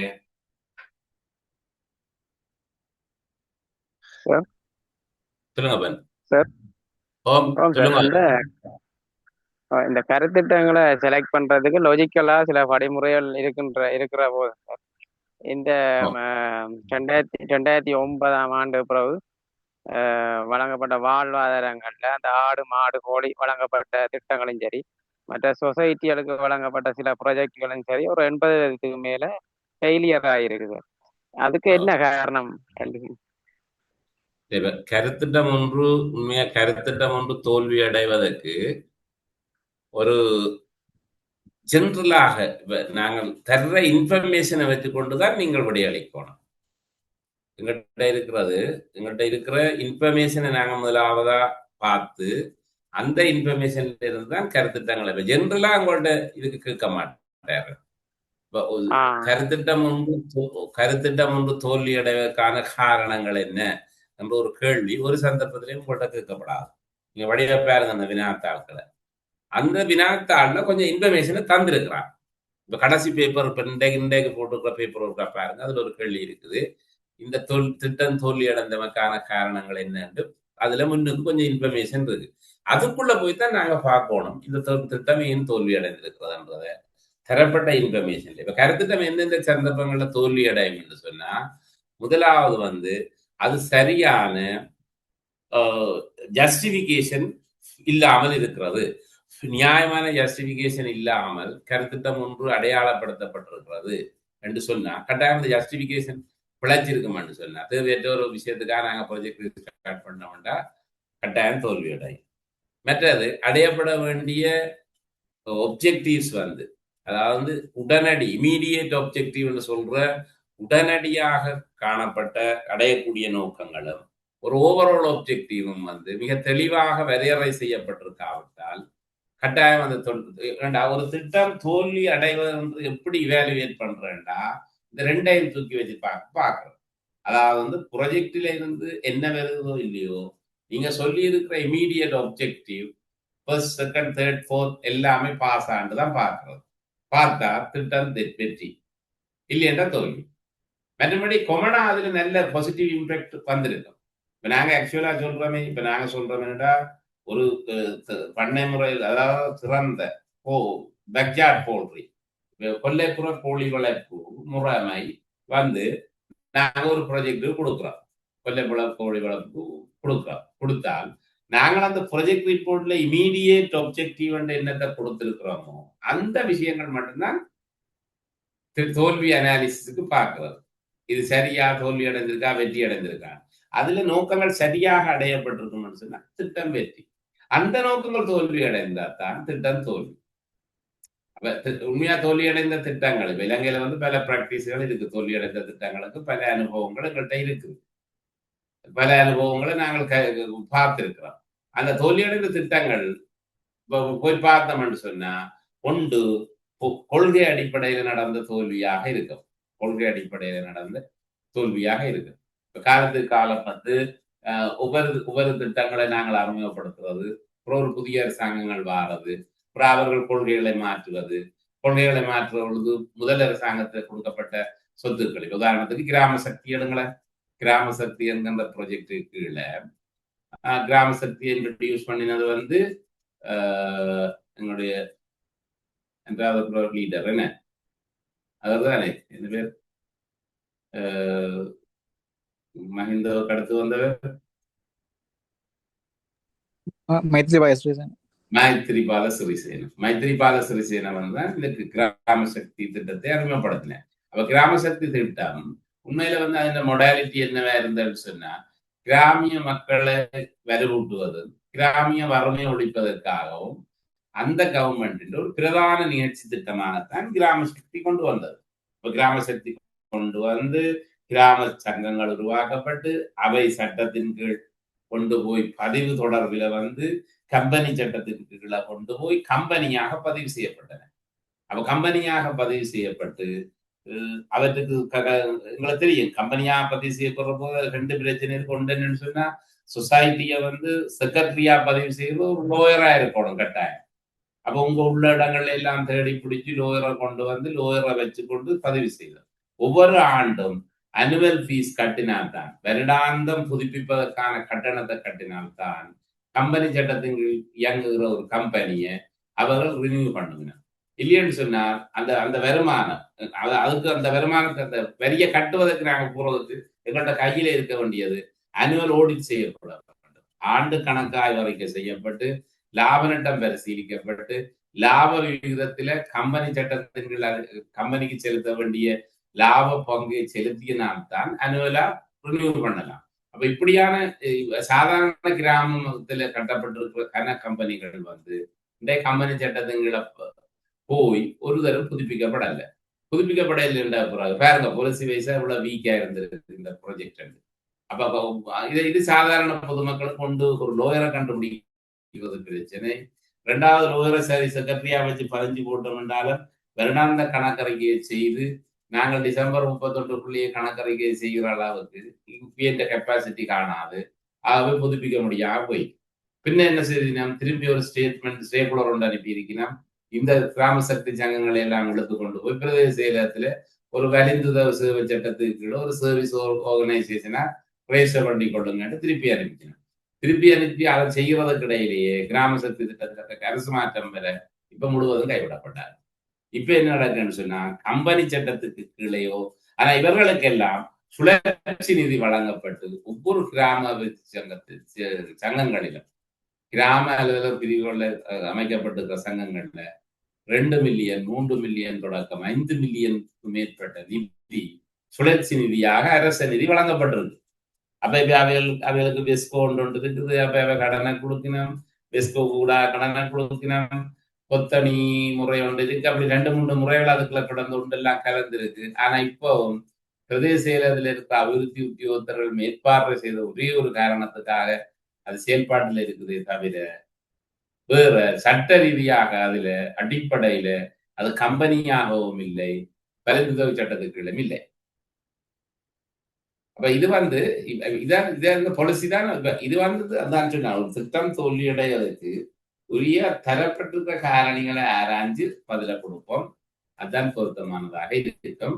ஆனால் நேஷனல் பிராக்டிஸ்ல தேசிய ரீதியாக வந்திருக்கிற பிராக்டிஸ்ல இலங்கையில் இருக்கக்கூடிய முதல் பிரதானமான திட்ட தோல்விக்கான காரணம் கண்டினியூ, அதாவது பாலிசியின் தொடர்ச்சி தன்மை இல்லை, கொள்கை தொடர்ச்சி இல்லை, ஒரு அரசாங்கத்தின் உறுதியான நிலைப்பாடின்மை.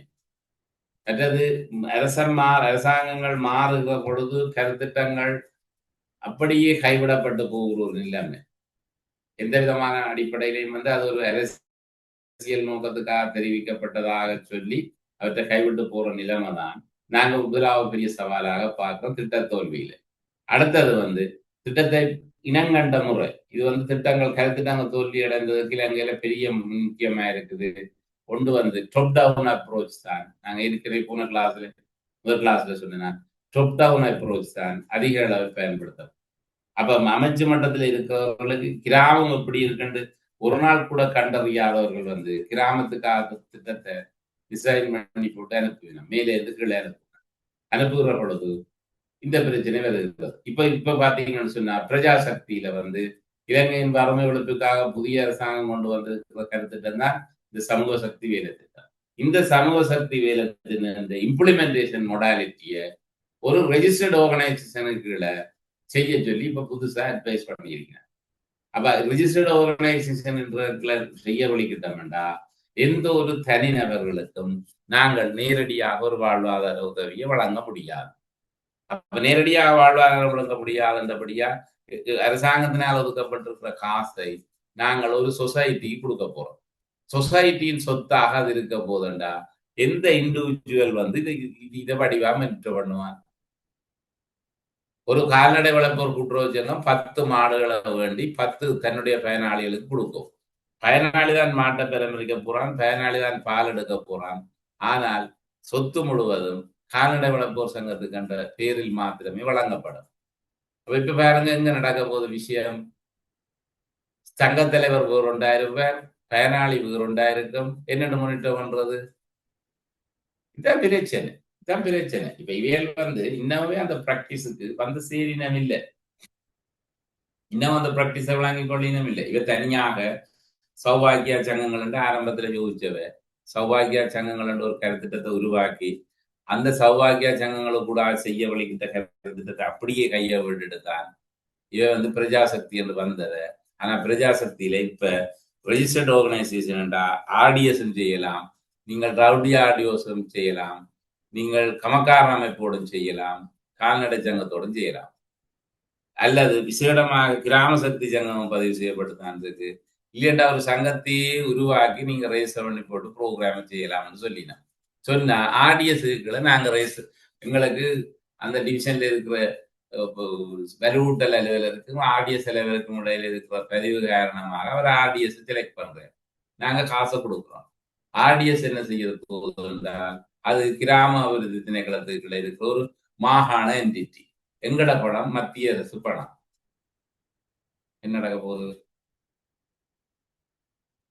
அப்ப எங்க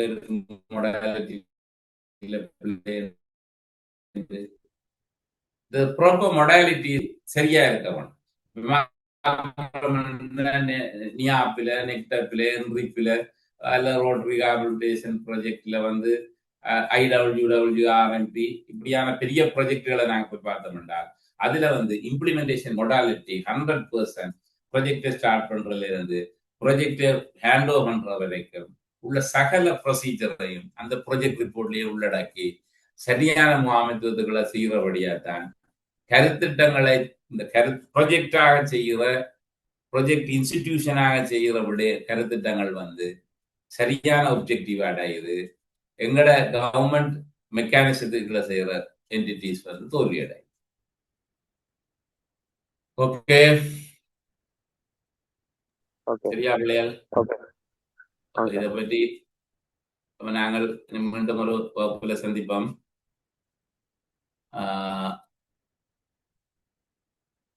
ஏதாவது கருத்துக்கள் இல்லையென்றா இதோட நாங்கள் முடித்துக் கொள்வோம். Okay, thank you. Okay, thank you sir. Okay.